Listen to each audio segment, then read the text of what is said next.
Chapter 691. As a result, she found someone to put on a show to trick Arbor. If the trick succeeded, Arbor would take pity on that shrew and bring her back.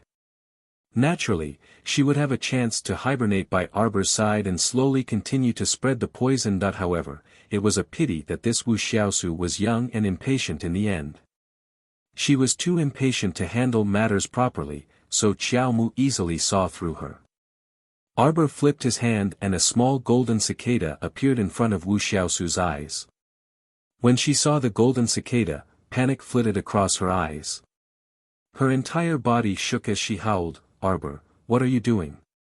I want to see Her Majesty the Queen. I want to see the Empress Dowager. I've been wrongly accused.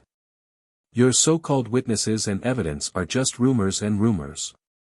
I didn't engrave the Wu family's seal on the inside of the rice bag." This was a blatant attempt to frame him. Arbor slightly curled his lips and didn't answer. Instead, he moved his finger and a body immobilization talisman floated out. "You!" Wu Xiaosu's entire body was cold. She opened her mouth in shock, but suddenly felt that her entire body couldn't move. With a slight flick of Arbor's finger, that small golden cicada flew into Wu Xiaosu's mouth and slid down her throat. Wu Xiaosu's eyes were filled with horror. If her entire body wasn't frozen, she would have already collapsed to the ground, trembling. Arbor's lips curled into a cold smile. Didn't Wu Xiaosu have that stupid woman on the street follow her home and wait for an opportunity to get close to her bedroom? She wanted to stuff this poisonous golden cicada under her bed and let it emit poisonous gas over time. TSK, why go through so much trouble? Just directly feed it to Wu Xiaosu and let it play its role in Wu Xiaosu's stomach. After Arbor finished dealing with Wu Xiaosu, he left her frozen like this. He didn't even help her resolve her predicament and leisurely left. When the two entered the palace hand in hand to see the queen, eldest Madame Wu's eyes were swollen from crying. Princess Anam even held back a bellyful of anger and drank tea for 4 hours. Without waiting for Princess Anam to make a fuss, the Crown Prince ordered people to bring the witnesses and material evidence to the queen and state the facts. Seeing the queen's silence, Senior Madame Wu became anxious. Xiaosu is still a virgin and is the princess consort's niece. Wouldn't it be a disgrace to the Wang clan if they were imprisoned like this? Besides, she was just a child and had accidentally offended the crown princess. The crown princess hasn't suffered any losses yet, so why can't she just take a step back? A country has its laws, and a family has its rules. Are you looking down on the law? The crown prince said indifferently, 3 months in prison is already a light punishment. Could it be that eldest Madame Wu wants your daughter to be beheaded for the crime of disrespect? I hope that after Miss Wu is released from prison this time, the Wu family will properly control her words and actions. Don't make any more mistakes, otherwise, we won't let her off easily. The next day, the queen still wanted to persuade her son to let Miss Wu go. After all, girls were prideful. Wouldn't it make people laugh to death if she came out of prison after 3 months? In the end, she received news that her son had left the capital early in the morning with his wife for Beilan. It was already the new year, yet they were still going out. Queen Zhao was so angry that she cursed her for raising a fake son. At this time, the young couple was already in the suburbs and had ridden on the same horse for some distance. From afar, they saw a small team of 7 to 8 people running toward the city gate in a fluster. Behind them was a large group of zombies that were running crookedly. There were at least 30 to 40 zombies. Although their running speed wasn't slow, they were all missing arms and legs, and their postures were twisted. Chapter 692. However, this batch of zombies moved at the same speed as a normal person. If there were no mishaps, it should be a batch of level 3 zombies. The squad of 7 to 8 people fled in a panic. From afar, they saw the crown prince and Arbor foolishly standing still with their horses in front of them. In their panic, they glanced at the two of them and silently criticized them. They felt that they were two young people who had been scared silly. Otherwise, why didn't they run when they saw such a large batch of zombies? They even foolishly placed their horses in the middle of the road.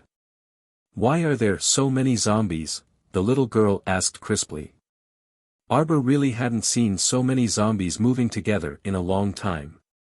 In the area around Guanlan City, there were basically mystic cultivator squads going out on missions every day to purge the nearby zombies. It was already good enough to occasionally see one or two zombies on the road, so it was truly surprising to see such a small batch of zombies. These people's luck was really good. Seeing the 7 to 8 people running closer and closer, Arbor stared at the tall, plump, middle-aged uncle in the lead with a slightly strange gaze. "Captain!" A fierce scream came from behind him. The tall fatty turned around and saw a tall zombie missing an arm already close to the back of his head. 2 protruding fangs appeared in its huge mouth, looking especially cold and eerie. "Fuck!" Without any explanation, the tall fatty raised the fire tongs in his hand and firmly smacked the pouncing zombie's face. The zombie's eyeball immediately flew out of its left eye socket. "Hurry and run, little girl." A chubby auntie beside the tall fatty was also doing her best to run. The moment she opened her mouth, she spat at Arbor and Mo Yen, gesturing for them to quickly turn around and run into the city. Although the chubby auntie was wide and fat, she was very agile and abnormally fast. She was a speed-type superpower user. Seeing them running over in a hurry, Arbor's beautiful eyes scanned the faces of the 8 people in the squad. The more he looked, the more radiant his eyes became. "What are you looking at?" Mo Yen reached out and pulled the little fellow's face back. This child was staring at her without blinking. Was he really that good-looking? The team consisted of 8 people, young and old, men and women, all of whom looked ordinary. He really didn't know why his Jojo couldn't take his eyes off them. "Come over quickly." Xiao Mu waved her hand at Fatty Gao and company. "Hurry, hurry." Fatty Gao's mouth twitched. "Little girl, run. Don't just stand there. We really can't handle these dozens of level 3 corpse puppets. Get down, all of you." The little guy waved his hand forcefully. Everyone looked at her in confusion, only to see the fair and tender little girl take out a round thing from her sleeve. Mo Yen's eyebrows twitched slightly. She was just about to grab the little fellow's little hand. The round core ravaging thunder had already been thrown out by her and landed in the midst of the zombie horde. Boom! A huge explosion shook the earth and the mountains. The 8 people in the squad rolled on the ground with stupefied expressions. They hugged their heads and lay on the ground, looking up at the little girl who was leaving. "Huge Bear Squad, wait for me to come back. See you." The little girl hugged the youth's waist and turned to wave at the group of people lying on the ground. "Who dares to be so impudent at Guanlan City's North Gate?" Several angry rebukes were mixed with several fierce figures flying out of the city gate. Chapter 693. The 8 members of Huge Bear Squad continued to lie there motionlessly, holding their heads as they stared ahead in a daze. The core-ravaging thunder had blasted a huge crater in front of them, and none of the 30-odd zombies were spared. All of them were blown to smithereens. Several mystic experts stationed at Guanlan City's North Gate flew out of the city and were stunned when they saw this scene. The members of Huge Bear Squad slowly crawled up from the ground after a long while. Everyone looked at each other in bewilderment. "Captain, WWR Huge Bear Squad is so famous now. Even a random little girl passing by can call out our Huge Bear Squad's name." 2 lumps of red appeared on a young team member's face in excitement. Huge Bear Squad's captain, Gao Sheng, irritably slapped the back of that team member's head. "What nonsense are you spouting? It must be because she saw the badges we're wearing on our chests." Everyone looked down. The huge bear badge wasn't very obvious, and the bear carved on the badge wasn't mighty. To be honest, could that girl really tell that this badge was a huge bear? What exactly happened here? A mystic guarding the city solemnly looked at Captain Gao Sheng. Gao Sheng smiled foolishly and rubbed the back of his head. It's just that just now, our squad accidentally attracted a group of zombies to chase after us. An expert passed by and helped us take care of the zombies. Ah, right, we're the huge bear squad that went to the north slope to dig up wild vegetables. Now that the mission is complete, we plan to return to the city. The mystic guarding the city looked at the badges on their chests and nodded. According to the rules, you guys will first stay in the tent area outside the city for a few days. You can only enter the city when it's about time. Okay. Everyone understood the rules, so Gao Sheng nodded without objection. Only then did he lead his teammates to the tent area at the North City Gate. Besides, after the little fellow did something bad, Mo Lien knew that this action would definitely alarm the city guards, so she quickly rode away with this little ancestor. Arbor was in a great mood and was snickering like a little mouse the entire way. Mo Lien helplessly stroked the little fellow's head. With such a loud explosion, the nearby zombies have all been drawn over. Arbor turned his little head to look at him. Action teams have missions to do, so they can eat. Moreover, there were probably less than 100 undead puppets within 100 miles of Guanlan City. The ones that needed to be cleaned up had all been cleaned up by the operation teams. Mo Lien couldn't help but laugh. Do you want little Seven to take us there? No need. Didn't you say that it would take less than a day to ride a horse to Bailon City? Yes, at this speed, we'll be there in the evening. Then let's take a look along the way. The little fellow took out a packet of osmanthus candy from her pocket and put one in Mo Lien's mouth. Prince Mo couldn't tell what the candy tasted like, but the little girl's soft and greasy little finger brushed against his lips. It felt soft, and was incredibly sweet. On the other side, at the Marquis of Jiayuan's estate, a quick-witted boy servant quickly walked into the hall and saluted the Lord and Madam at the head of the table. Lord and Madam, there are guests outside who claim to be members of your family. Xiao Zhongbang, who had just finished eating and was looking at his son's recent homework, paused while holding a book. Wei Ziqin also looked up and couldn't help but frown. Chapter 694. Clansmen of the main clan. Wasn't that? Ha ha ha. Zhongbang, why didn't you tell the main clan that you've moved to Guanlan City for so long? A laugh came from outside the door. You can't just barge in. The sound was mixed with the footboy's anxious cry. Master, Madam, they.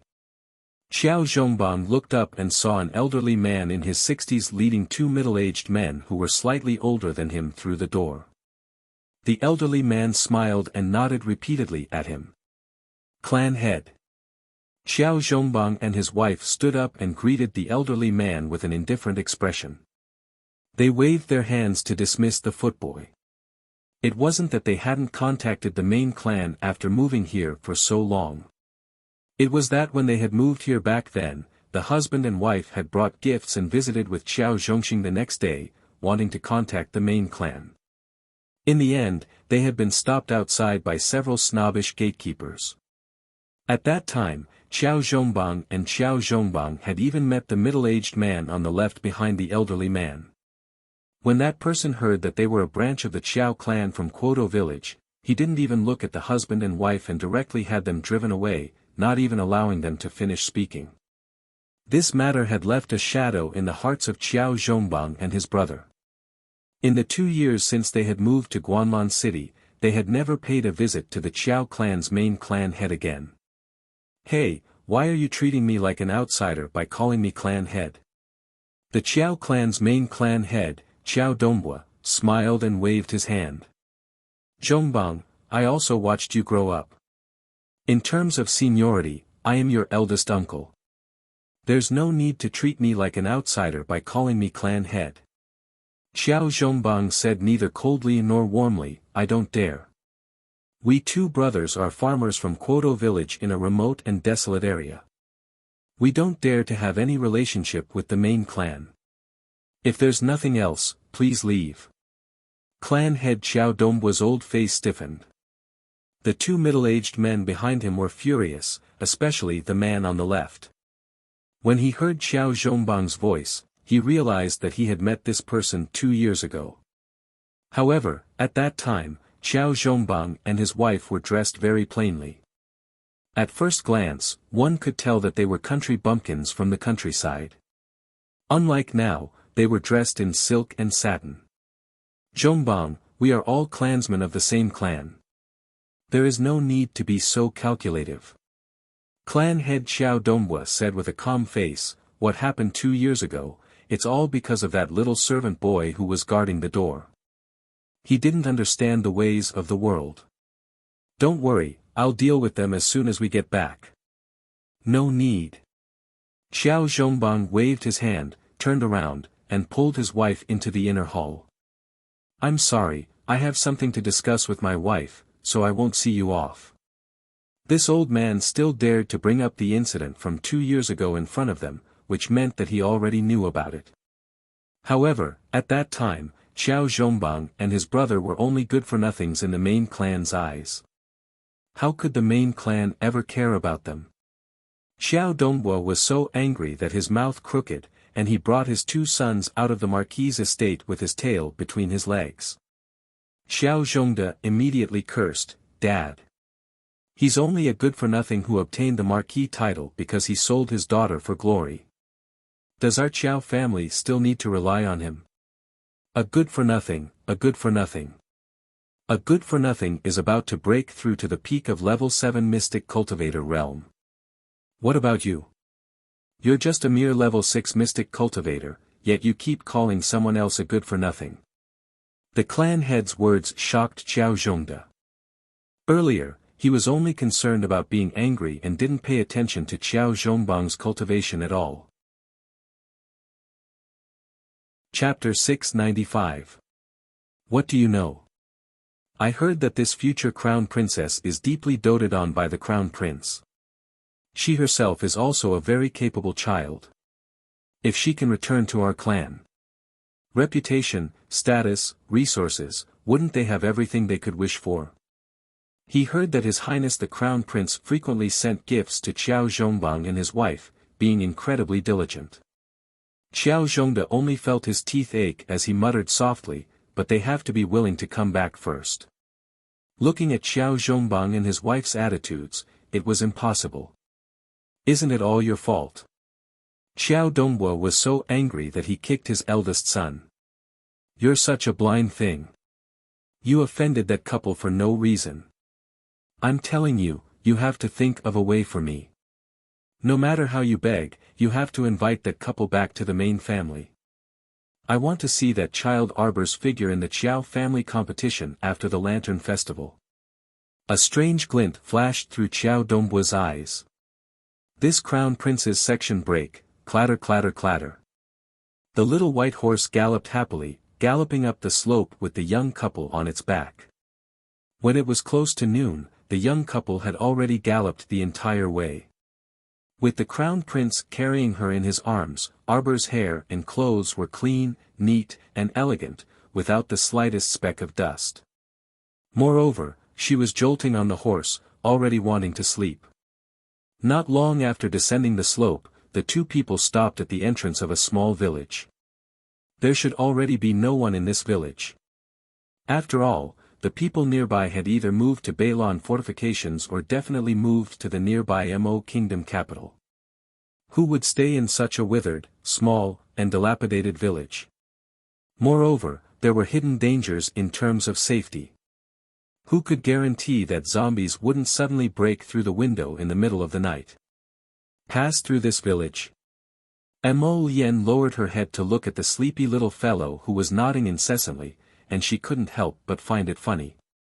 Arbor reluctantly glanced at this village. From here, the village was very dilapidated, with broken walls and dilapidated walls, and there weren't many intact houses inside. Isn't it closer if we go from here?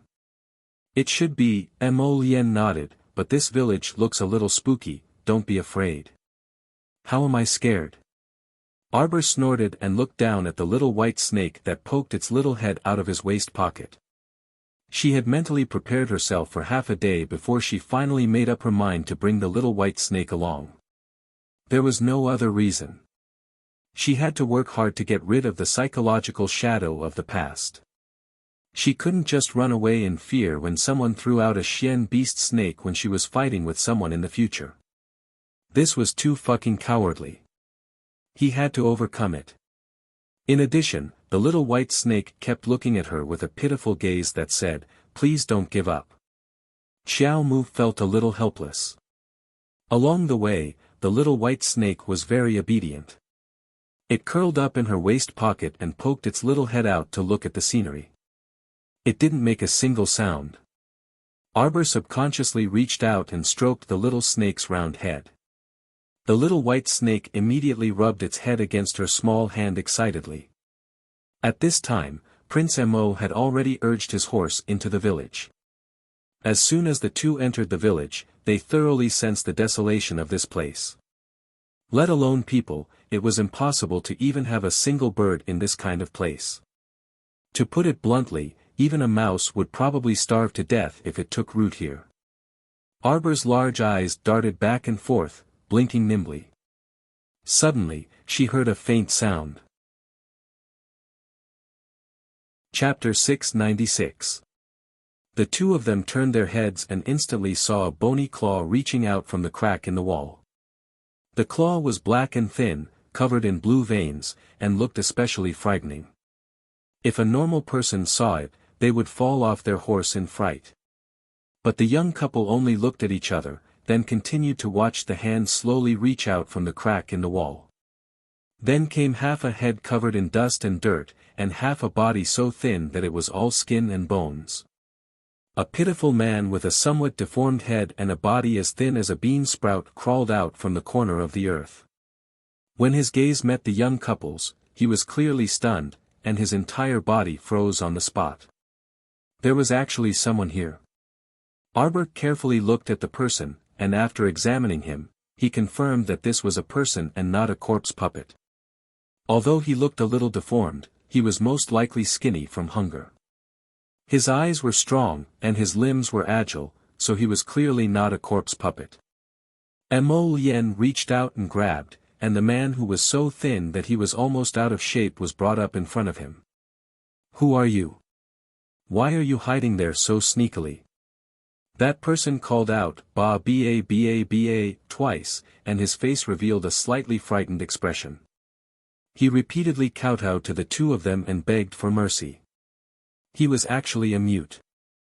A mute hiding in this shabby village and still being able to live for so long. It was really unknown how he spent his days to become so thin. Mo Lien flipped off his horse and walked over to the crack in the wall that the mute had crawled out from to look. There seemed to be a cellar down there, and the mute probably slept in that cellar every day. "I'll go down and take a look, Jojo." Mo Lien pointed down. Arbor nodded, and retracted his gaze to look suspiciously at the mute. "Are you really a mute?" The mute made two short, sounds, and his voice was also very hoarse. Arbor flipped his finger, and suddenly threw a body-securing talisman at him. Suddenly, the mute nimbly dodged to the side, and fiercely dodged the talisman. He flipped his hand and threw a handful of dust at Arbor. Arbor's lips curled into a sinister smile. With a light swipe of his fingertips, several streams of water rushed out, directly washing away all the dust that Mute had scattered over. Mute was clearly taken aback, and his huge pupils contracted slightly. Water spirit? Impossible. How could such a young girl be a spirit master? That deformed Mute suddenly opened his mouth, and a snake's forked tongue abruptly darted out of his mouth. It wriggled and darted straight for Xiao Mu's small face. Arbor didn't expect the Mute in front of him to do such a disgusting thing. The snake's tongue was thick and fat, red with a tinge of black. It suddenly swept towards her face. In the blink of an eye, Arbor's finger trembled slightly and his mystic energy seeped into the defensive ring on his fingertip, opening the eggshell in an instant. Thud! The snake's forked tongue hit the defensive barrier and made a soft sound. The serpent man retracted his tongue in pain, turned around, and ran away. Arbor let out a sigh of relief, only feeling that she had been disgusted. A white light flashed, and the little snake suddenly jumped out of Arbor's waist pocket. It passed through the defensive barrier without any hindrance, and directly bit the back of Mute's neck. Ah ah ah! Mute let out a low, hoarse cry, and suddenly threw himself onto the ground. He slithered forward like a snake, struggling in his death throes. The little white snake's bite was very fierce, and in a flash, black smoke came out of Mute's body. Chapter 697. Mute's body was like a sieve.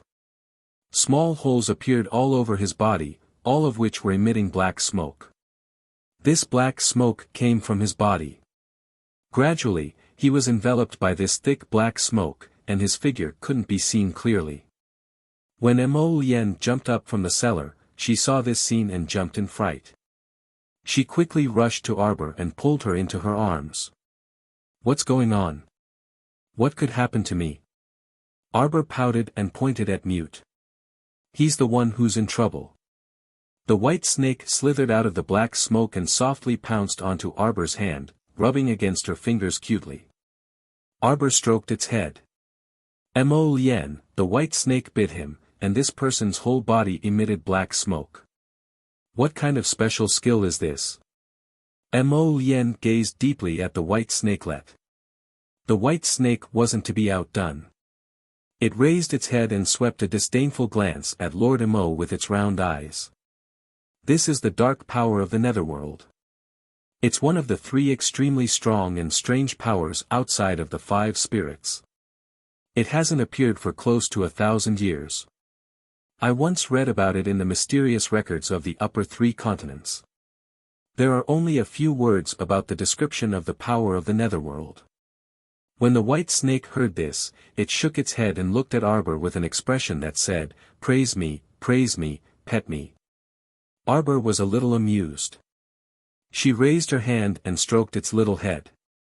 This power of the netherworld also has a special power. Anyone killed by the power of the netherworld will be able to control the dead person's movements for a certain period of time, depending on the user's control of the power of the netherworld, Mo Lien explained. At this time, after the black smoke dissipated, they saw Mute with his head drooping. He moved step by step in front of them. When he raised his head, his pair of eyes were gray.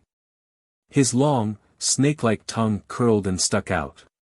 Demonic cultivator. Mo Lien looked at Mute with a cold expression. He's already dead. Jojo, should we leave now or go down and take a look? Let's go down and take a look. We can let this person lead the way. Arbor's eyes lit up. Mo Lien nodded. The cellar is connected to other places, but it seems to be connected in all directions. Without a guide, we may have to take a lot of detours. Then what are we waiting for? Let's go. Arbor was curious about the underground world. The 2 of them let Mute lead the way down the cellar. When they were brought to a rather large underground village, they couldn't help but be stunned. If they hadn't bumped into this Mute crawling out from the crack in the wall, they wouldn't have known that there was another path below the cellar and that there was a village built below. Mo Lien narrowed her eyes. Such an underground village had appeared so close to the Mo Kingdom capital. Before this, not even the slightest bit of news had leaked out. This was truly a bit unusual, and it made him vigilant. When Mute led them into the village, 2 burly men walked up to them and said with a smile, "Yo, you're back. You brought back 2 fat lambs so quickly. Not bad." As they spoke, their eyes rolled in circles as they stared at this pair of fat lambs in amazement. This graceful appearance, tisk tsk. A handsome man and a beautiful woman. If they were presented to the village chief, then Mute would definitely receive great praise. Mute didn't make a sound. Even the occasional sounds that he usually made were gone. However, no one paid attention to it. Chapter 698. Mute ignored them and led Arbor and Emolienne straight into the village. There were over 100 families in the village. When they saw outsiders enter, they all came over to watch. Men and women, old and young, dressed strangely, their eyes revealing traces of ill intentions. Arbor expressionlessly swept his gaze over them and followed behind Mute with Emolienne for a while. "Ahaha, my guests who have come from afar. Welcome." A deep and resounding laughter came from afar. A sturdy man was surrounded by many people and slowly walked towards Arbor's group. "Village Chief. Village Chief." The rest of the people respectfully bowed to the village chief. This man was about 30 years old and had a rather tall stature. His bright and spirited eyes swept over Xiao Mu and Emolienne, and when he saw the two people's faces clearly, disbelief also flitted across his eyes. Such graceful and elegant people, they didn't look simple at all. How could they be so easily caught by Mute? "Mute, these two people, where did you find them?" Mute was silent and didn't make a sound. He only lowered his head and didn't say anything. Why aren't you saying anything?" The man looked suspiciously at Mute, who had lowered his head. Usually, even though a Mute couldn't speak, he could at least make some gestures to explain what he was talking about. He. A clear laughter like a silver bell entered everyone's ears. Closely followed by a fragrant wind. The woman who walked over quickly was about 27 or 28 years old. Her voluptuous figure was tightly wrapped in a thin red short skirt. She was dressed in an exotic attire, revealing two long white legs. "Oh, where did such a cute little girl come from? Come to big sister quickly." That woman twisted her snake-like waist and swept in front of Arbor like a whirlwind. She hooked her hand and was about to pull Arbor into her embrace. Prince Mo didn't say anything and kicked at the woman. What protective feelings for the fairer sex, there was no such thing. The kick was vicious and accurate, aiming straight for the woman's thigh. Xiao Mu had originally thought that the woman's leg would definitely break with a crack, but who would have expected that the woman's leg would be as soft as a noodle, as if it had been stripped of its bones, and it actually evaded Crown Prince Mo's kick. "Stinky man. Go away." The woman's expression changed as she took 2 steps back. She hurriedly took out a handkerchief from her bosom and wiped it. Her thigh was not touched at all. Arbor. This was the first time she saw a woman who hated the Crown Prince so much. The Crown Prince's expression was also very ugly. He pulled his baby into his arms with one hand and raised his other hand to gently pat her back to comfort her. The big man looked at Emolienne and Arbor with even more confusion. Just as he was about to speak, he saw a short man who quickly jumped over and landed in front of them. "Rabbit 3, what's the matter?" The short man called Rabbit 3 grinned and said, "Village Chief, Mother Zhen and the others are back. They said that they're going to have a barbecue feast tonight. Let everyone in the village get ready." "Okay." Everyone cheered in unison, as if that barbecue feast was very interesting. Arbor's eyes flashed slightly and he secretly poked Little Snake with his finger. The little snake gave Mute an order, and Mute lowered his head, bringing the two of them back to his house. The village chief and the others were busy preparing for that barbecue feast and didn't make things difficult for them. Chapter 699. It could be seen that everyone had a long-lost excitement on their faces, which made Arbor somewhat curious. What barbecue feast? It made the entire village seem like it was New Year's in advance as everyone busied themselves. Because this barbecue feast would only be held at night, Arbor and Emolienne followed Mute back to his room. Upon returning to his room, Mute collapsed limply onto the ground, motionless. Little Snake's nether energy can only be controlled for so long. We have to be careful in our actions from now on. Emolienne grasped Arbor's small hand and said, this village is very strange. I took a look. Quite a few people here seem to be demonic cultivators. Especially that woman just now. Her entire body was very soft. If he didn't guess wrongly, she should have fused with some kind of snake bone, which caused her body to be abnormally soft. What in the world is this village where demonic cultivators congregate trying to do by hiding underground?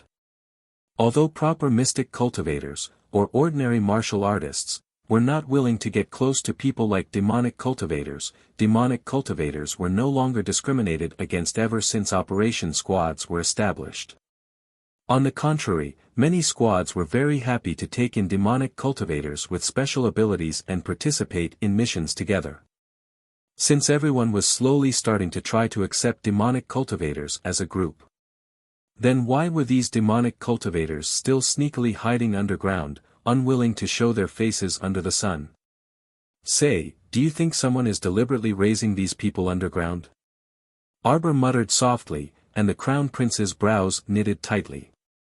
If there really was a mastermind behind the scenes, why would they raise such a large group of demonic cultivators underground near the Mo Kingdom capital? In that case, this question was really worth investigating. The two people did not go out. During this time, several people tried to knock on Mute's door, but the two people ignored them. Only when it was 10 minutes into the night did Mo Yen and Arbor open the door and follow the crowd's footsteps, surging toward the underground village's central gathering place. The two people mingled in the crowd, following behind unhurriedly. When they arrived at the gathering place, they saw a dense mass of heads, at least 1,000 people. There were actually more than 1,000 people hidden in this underground village. At least half of them were demonic cultivators, while the rest were mostly ordinary people with shackles on their legs and hands. Apart from the excitement on the faces of those demonic cultivators, most of the ordinary people had numb expressions on their faces. Their eyes were dull as they were urged forward by the demonic cultivators. They were like a group of slaves who would move forward or backward if their master wanted them to. Many benches were placed around the plaza. The group of demonic cultivators each led the slaves in their hands and sat down in an orderly manner. At a glance, the group of people had surrounded the assembly hall. Some of the demonic masters were leading a dozen or so slaves, while some were only leading a few. There were men and women, old and young among these slaves. All of them had tattered clothes and messy hair as they knelt at the feet of the demonic masters. Quiet, all of you quiet down. The village head raised his hand and stopped the crowd from talking. Everyone quieted down. That snake beauty from before swayed her slender waist as she walked forward with her clothes exposed. She stood next to the village head and laughed coquettishly.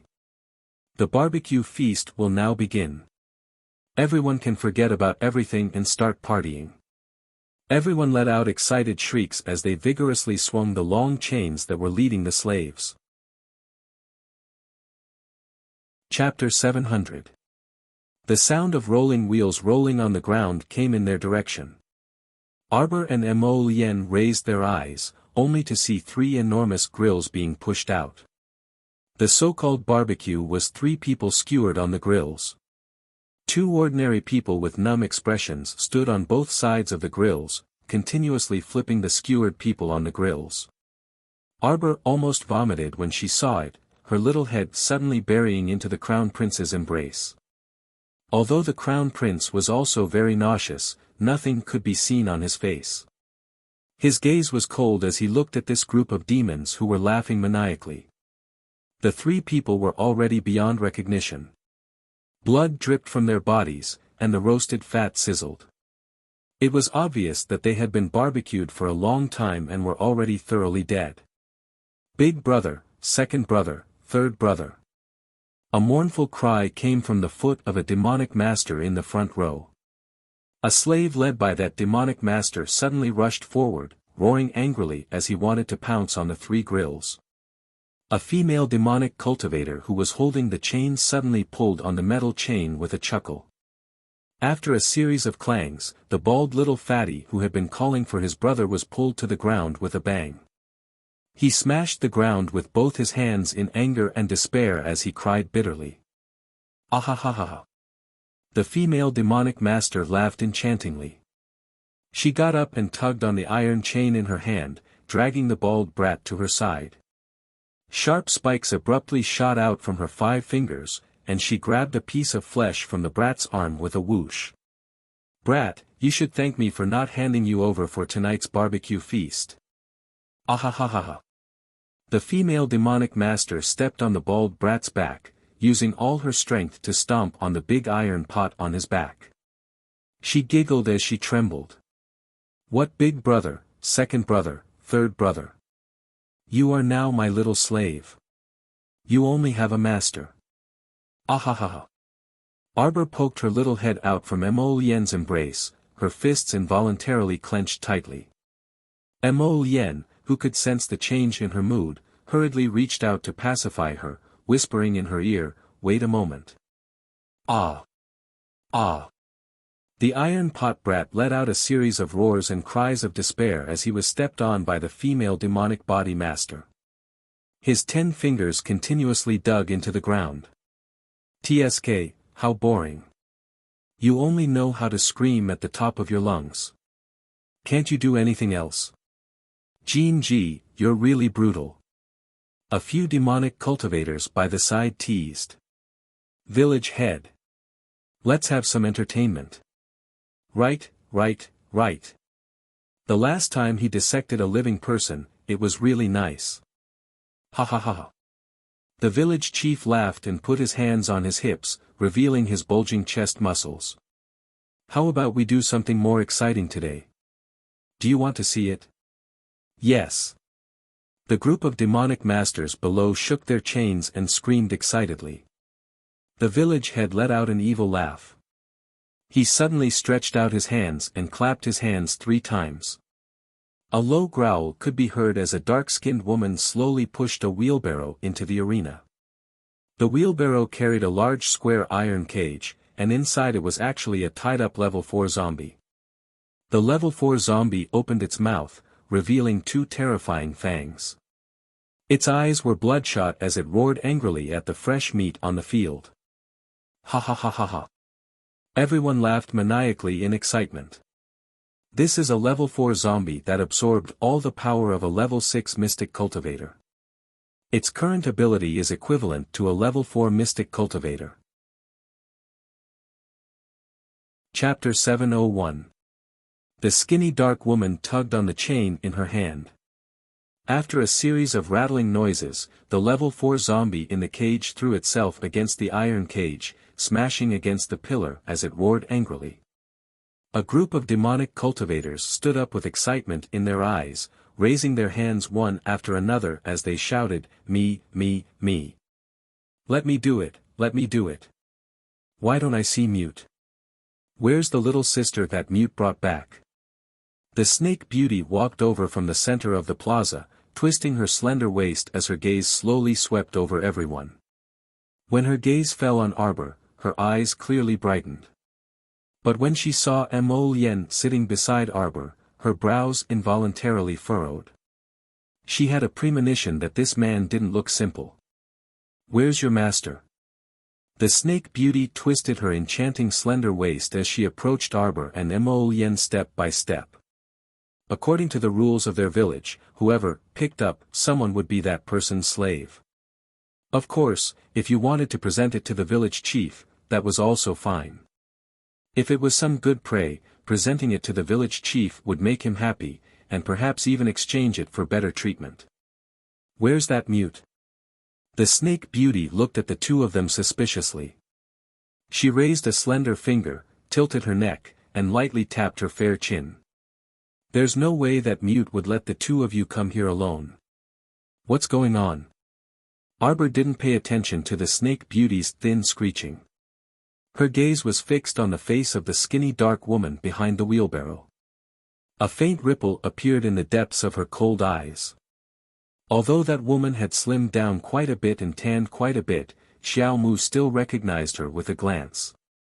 The skinny dark woman gestured for the 2 of them to come forward and drag the level 4 zombie out of the cage.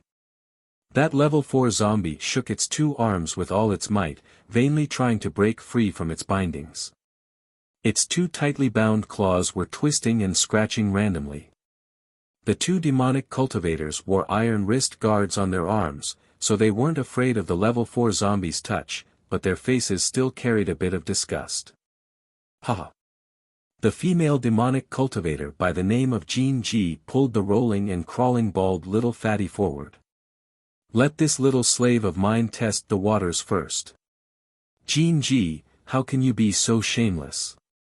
It's not your little slave's turn. Me. Let my slaves come. The demonic cultivators screamed excitedly, their hands gripping the iron chains and swinging them. On the other hand, the numb faces of the many ordinary people who were being held by them finally showed a trace of fear. If they were allowed to go up and fight with this level 4 zombie puppet, they would undoubtedly become food in the zombie's mouth. It would definitely be a dead end. Jean G, go down. According to the rules, we have to draw lots. The village chief raised his hand and glanced at the female demonic cultivator, Jean G. He then lowered his head and looked at the iron walk brat who was lying on the ground, panting like a dog. Hee, are you sure you want him to go up? That's right, village chief. Jean G raised her chin high. I've helped Mother Jeanne catch many lambs these past few days. Even if there's no merit, there's still hard work. Can't you agree to such a small request? The skinny dark woman by the name of Mother Jeanne didn't even bat an eyelid. She only pulled the iron chain in her hand. Anyone is fine. Chapter 702. But if your slave is eaten by the corpse puppet within minutes, you will also be punished. Mother Jeanne says with a sneer. That's right. The crowd of demonic cultivators below churns and screams, we want to watch an exciting match. That's right. If there's nothing to watch, you will also be punished. Go down, Jean G. Don't talk about a minute, I think your little slave won't even be able to hold on for a second. Facing such a strong level 4 corpse puppet, how can the bald little fatty be its opponent? Hearing that, Jean G is very angry. She heavily kicks the bald little fatty, you better buck up. Go up. If you dare to lose within a minute, I will skin you alive. The bald little fatty groans and slowly climbs up from the ground. He shakes the chains on his hands, and his eyes emit a crimson cold light as he stares fixedly at Jean G. That's right, it's this kind of warlike gaze. Jean G smiles enchantingly. She stretches out her hand and pats the little fatty's chubby face. She giggles and says, I think highly of you, little fatty gidge. You can definitely do it. Bah! The bald little fatty spits at her. Everyone bursts into laughter. Jean G's face instantly turns green. Without thinking, she swings a slap towards the little fatty's face. Slap! The little fatty straightens his neck and gnashes his teeth as he stares fixedly at Jean G. Right now, the depths of his heart is filled with hatred. This group of filthy, perverted, and twisted bugs. They killed 3 of his brothers. He hated that he couldn't drink their blood and eat their flesh. He wanted to grind all of their bones and scatter their ashes. Let the little fatty go. Let the little fatty go. Ha ha ha. This group of neurotic demonic cultivators start to shout again. They excitedly clap their hands and vigorously cheer for the bald little fatty. Look, the little fatty is carrying a big iron pot on his back. He should be a chef, ha ha ha ha ha. Arbor's gaze falls on the bald little fatty. She has also met this little fatty once. It was that day when she made up her mind to leave Paradise Planet. As he descended from the snowy peak, he saw the little fatty Zhang Yu and a few of his brothers. At that time, the 4 of them wanted to go to the snow-capped peak to dig something. For a moment, she wanted to kill them, but then she let them go. It was only because this Zhang Yu had a history with the Holy Water sect when he was young. But they didn't expect that the world would play tricks on them. They were allowed to live, but they still couldn't escape the fate of being slaughtered by the strong. At this moment, only the little fatty Zhang Yu was left in the four-man adventure team. His three brothers had all become food on the disgusting grill. These deranged demonic cultivators simply could not be called human. Activate the defensive barrier. At the village chief's command, 4 level 6 mystic cultivators wielding defensive mystic weapons walked forward. At the same time, they injected a wisp of mystic energy into the defensive mystic weapons. Faint rays of light crisscrossed in all directions and propped up a defensive barrier in the center of the plaza. The village chief crossed his arms and looked at the little fatty in amusement. Old rules, if you can survive this game, then we'll let you leave this place. Oh, oh, oh. The demonic cultivators below all let out excited shrieks. This side show truly made people so excited that their blood was boiling. Chapter 703. Little girl, are you also mute? The snake beauty glanced at Arbor and Emolian with a strange gaze. She shot a glance over, and one of the ordinary people mixed in with the crowd received her instructions and quietly went into hiding. Arbor slightly hooked up the corner of her lips. Stupid woman, even if they killed someone, they wouldn't let the mute's corpse lie in his own house for nothing. Of course, they would use some medicine to dissolve it. Wouldn't it be a bit too late to find the mute now? Since little girl is also interested in this game, then okay, big sister won't hinder you from watching the show. I'll watch it with you. The snake beauty smiled enchantingly as she glanced at the middle-aged man sitting next to Qiao Mu, who was a stool away. That man saw the snake beauty's gaze and promptly stood up respectfully. He bowed slightly and saluted her. Vice Hall Master, please sit here. Vice Hall Master. Arbor and Emolian glanced at the snake beauty without batting an eyelid. This form of address was a bit interesting. It didn't seem like a form of address for a villager. Could it be that this snake beauty wasn't from the village, or was she someone above the village chief? The snake beauty giggled and twisted her slender waist to sit on the stool next to the middle-aged man. Then, she glanced at Arbor, who was some distance away, and felt that the stool was a bit too far away. She simply dragged the stool over and sat down next to Arbor. Emolian looked over with an icy gaze and met the snake beauty's disdainful gaze. The latter rolled her eyes at him and completely ignored him. She just smiled and approached Arbor, saying, "Little girl, big sister will tell you." This program of the battle between humans and corpses was personally designed by the village chief.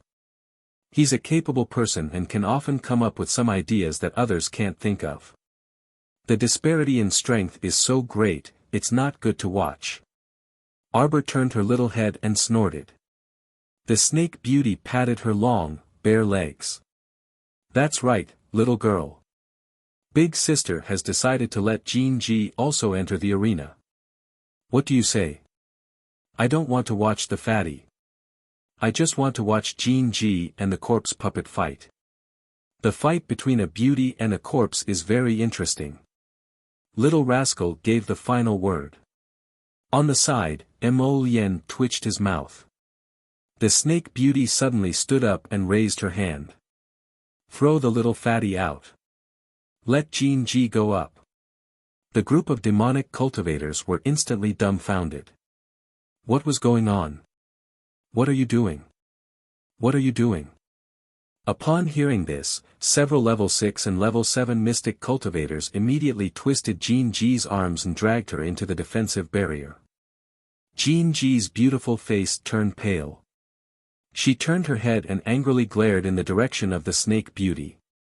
Fuck you. Snake beauty, what are you doing? Hurry up and release me. I'm a second-grade demonic cultivator in the village. You can't do this to me. Fuck. Fuck. While they were talking, the bald fatty had already been dragged out of the defensive barrier and thrown out of the assembly. Mother Zhen also threw away the chains in her hands and walked out of the defensive barrier with the village chief, leaving behind the tied-up rank for zombie alone. It hopped around in circles in the center of the plaza and roared angrily. "Go in!" Those mystic cultivators forcefully pushed Jinji, causing her to stagger and stumble into the defensive barrier. Ah! Ah! Fuck! When Jinji looked up, she saw a close-up and magnified zombie's stinky face. That disgusting appearance of crawling corpse worms covering its face made her vomit. Crack! The level 4 zombie opened its mouth and bit the air. Because its hands and feet were still tied up, it could only open its mouth and roar angrily as it charged at Jinji. Chapter 704. In the nick of time, sharp thorns extended from Jinji's 5 fingers and pierced into the level 4 zombie's throat with a whoosh. It was just that she was a little afraid of being infected by the corpse poison, so she pulled out the thorns from her fingers in less than a second and jumped back a few steps. She had fused with the poisonous mountain thorns, so when she attacked people, she could choose whether to use poisonous thorns or non-poisonous thorns. For example, when she had grabbed little Fatty's flesh just now, she had used the non-poisonous thorns. But now, facing such a powerful level 4 zombie, in order to save her life, she had to use her best ultimate move. However, with her current ability, she could only use the poisonous thorns 3 times a day at most. There were 7 levels of demonic cultivators, from weak to strong. An average person who could cultivate to the level of a 3rd-grade demonic cultivator was already strong enough. The cultivation of a demonic cultivator was much more difficult than what an average person could imagine. Walking on the path of a demonic cultivator meant that you already had no way out. And Jinji was a 2nd-grade demonic cultivator. In the entire village, she could be ranked in the top 100. But even so, the Snake Beauty still treated her like trash that could be discarded at any time and threw her into the field to fight the level 4 zombie for the entertainment of the people. Charge! You big idiot! Several demonic cultivators in the front row angrily slapped their thighs and roared at that silly level 4 zombie. That level 4 zombie didn't fall down after being pierced in the throat by the poisonous thorns. Instead, it hesitated on the spot for a while and looked at Jinji with some confusion. Idiot, hit her, hit her. Hit, hit. Kill her, kill her. The demonic cultivators all raised their fists above their heads and roared with surging emotions. Jinji retreated a few steps and panted slightly. The thorns between her fingers faintly emitted a blue luster of poisonous light. The poisonous thorns attack just now had been effective. She just had to be a little more careful later. Roar! The level 4 zombie fiercely struggled free of the broken bindings on its body, revealing its naked body. The ropes that were originally tied to its body were all broken by it. It roared angrily and suddenly pounced in Jinji's direction. How could a delicious snack not cause the zombie to roar angrily in front of it? It wanted to eat. Roar! The level 4 zombie abruptly stretched out its 2 stiff arms and went straight for Jinji. Jinji staggered backwards and rolled along the ground. She jumped to the back of the level 4 zombie and stabbed her 10 fingers, which were equipped with poisonous spikes, into the back of the level 4 zombie. Roar! The grade 4 zombie stretched out its hand in pain and slapped Jinji's head. Jinji only felt a huge force hit her, making her dizzy.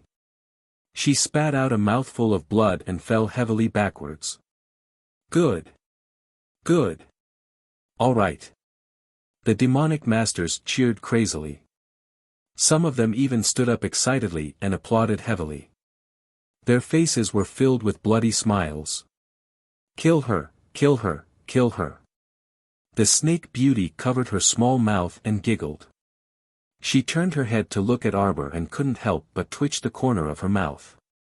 What's wrong with this little girl? She was watching such an intense match with an expressionless face. Facial paralysis was really an illness. It had to be treated properly. Little girl, isn't the match exciting? Why don't you smile at all?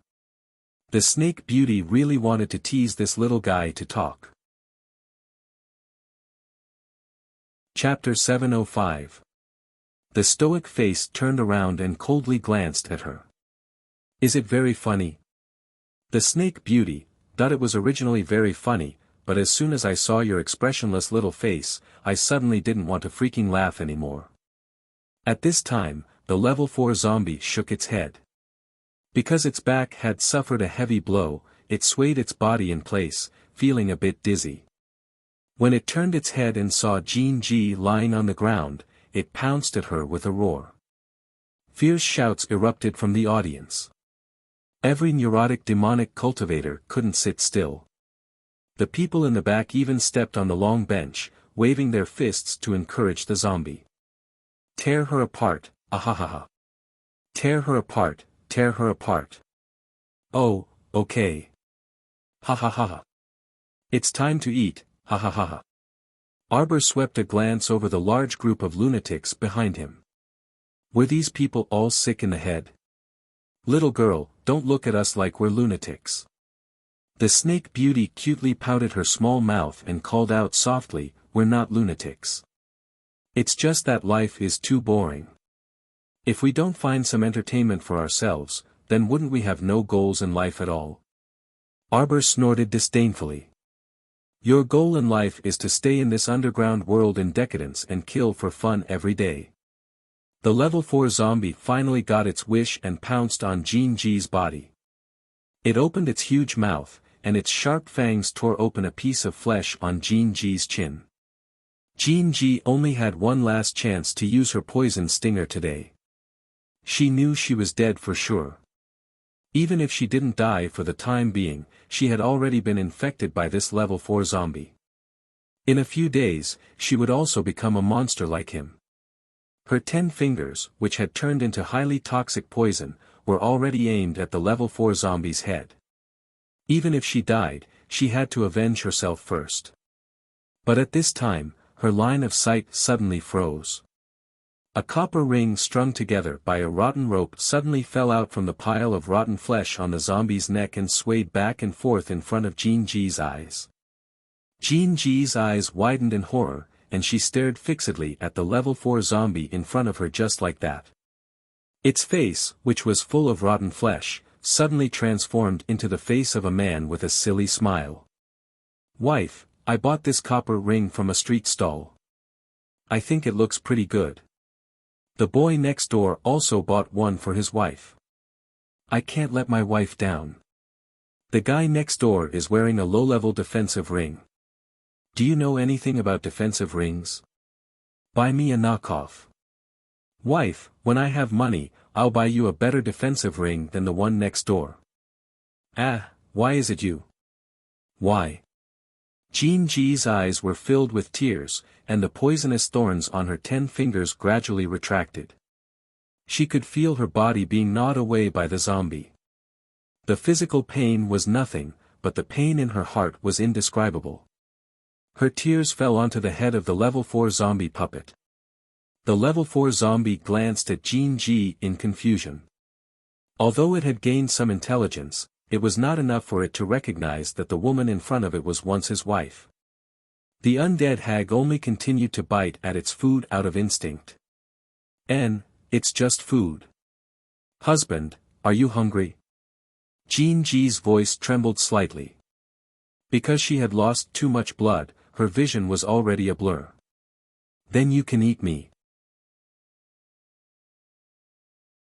Chapter 706. Arbor's fingers clenched tightly. When the snake beauty at the side saw this, she giggled enchantingly. Little girl, are you a little regretful? You shouldn't have pushed Jean Ji out to die like this. TSK TSK TSK, look at how tragic and pitiful they are. They were originally a very loving couple. But now, it has actually evolved into a situation where they kill each other, hee hee hee. The snake beauty laughed in a cadence.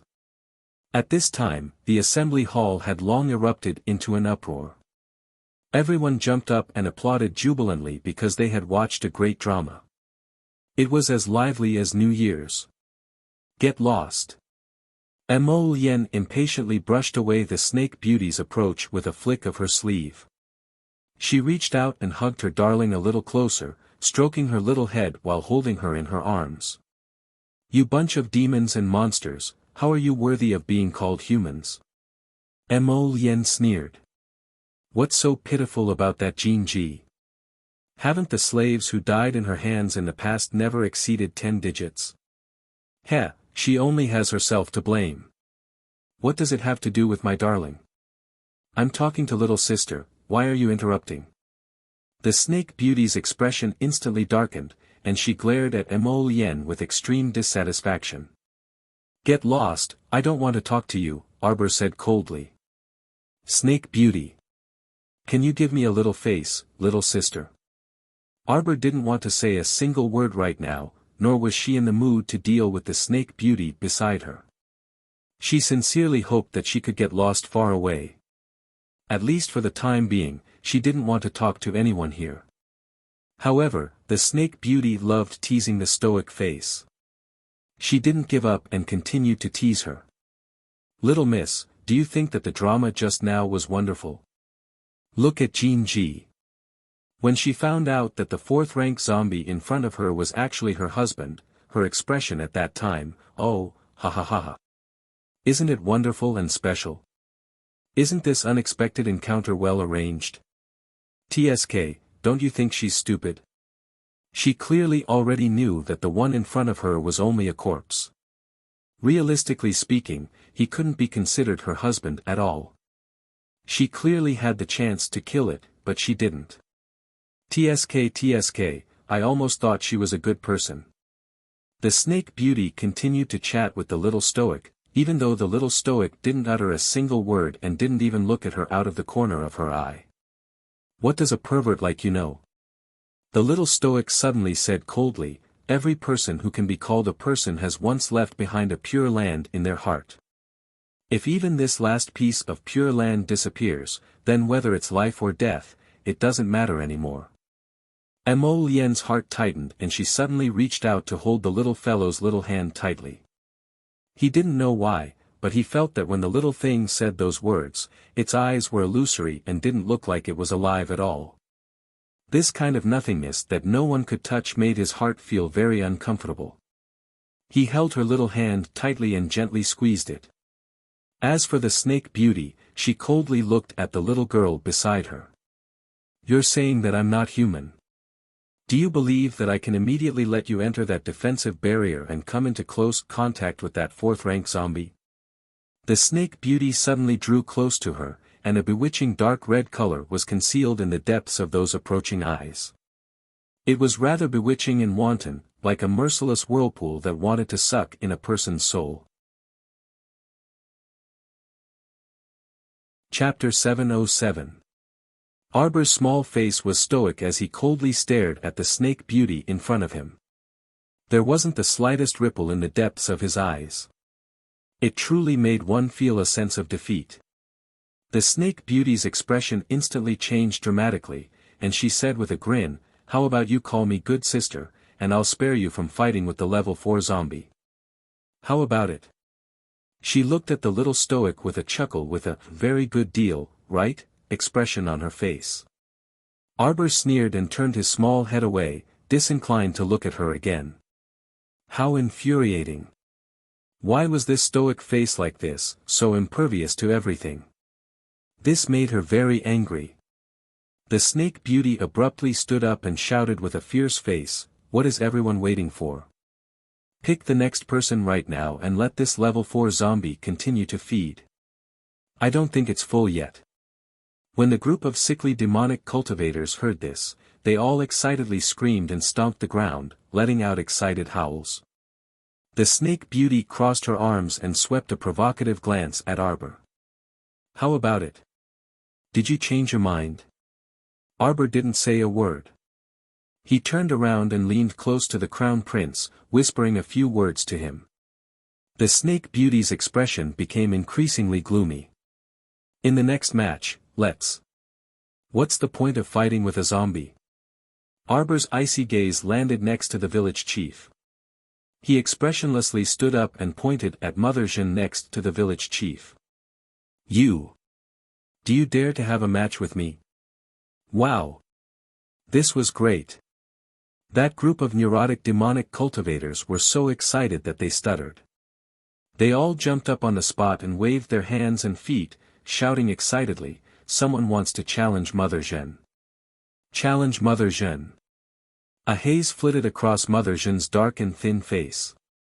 Her pair of old eyes, filled with the vicissitudes of life, coldly watched the little girl in front of her. Why did she feel that the girl in front of her looked a bit familiar? The snake beauty was startled and immediately reached out to pull her, but the latter dodged her small hand and evaded her. You don't know what's good for you.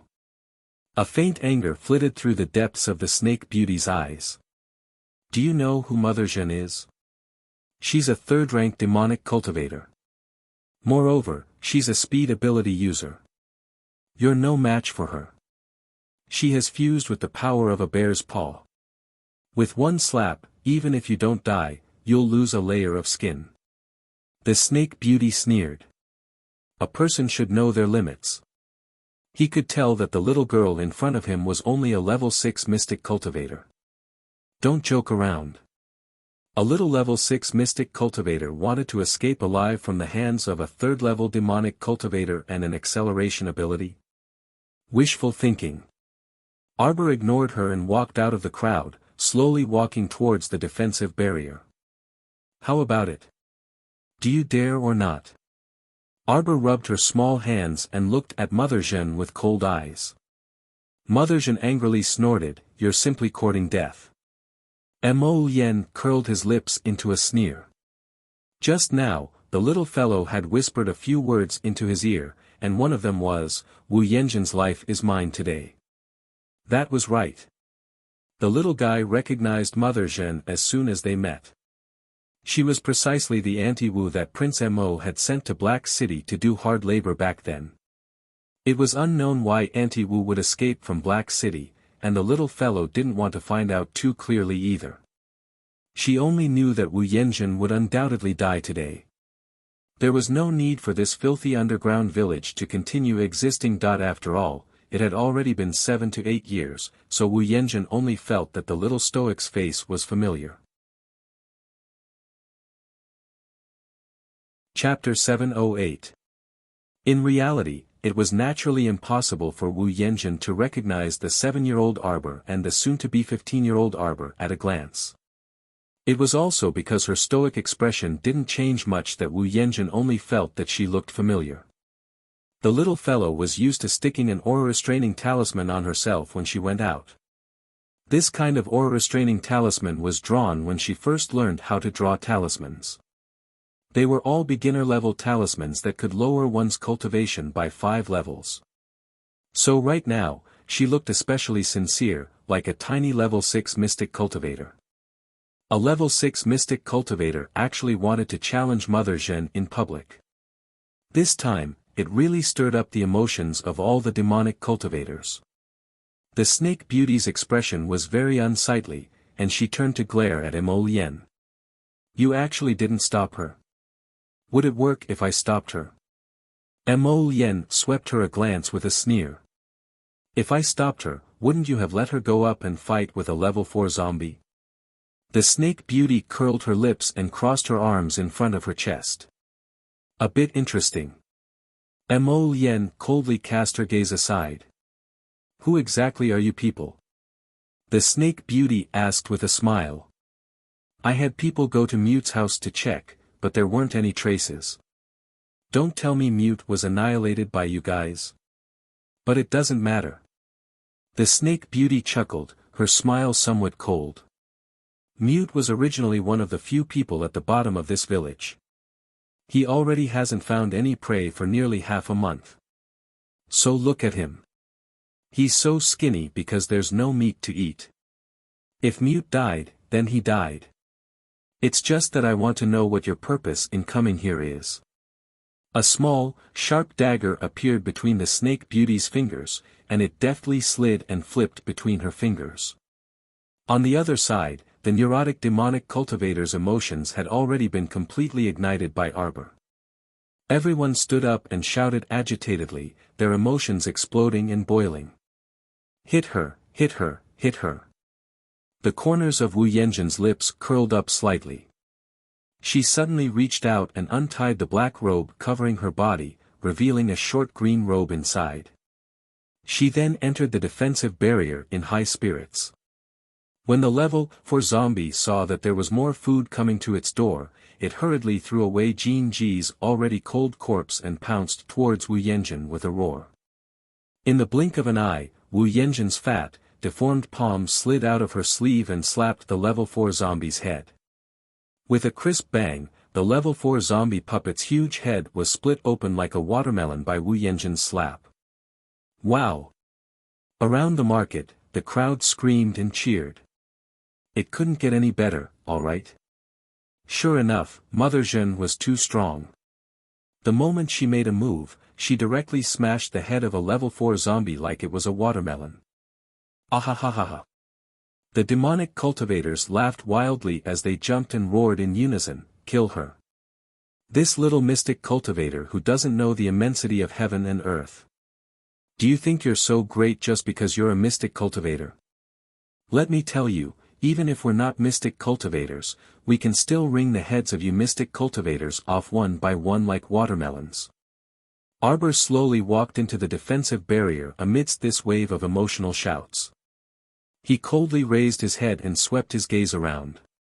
Can you all shut up? A bunch of men, yet they're shouting like ducks.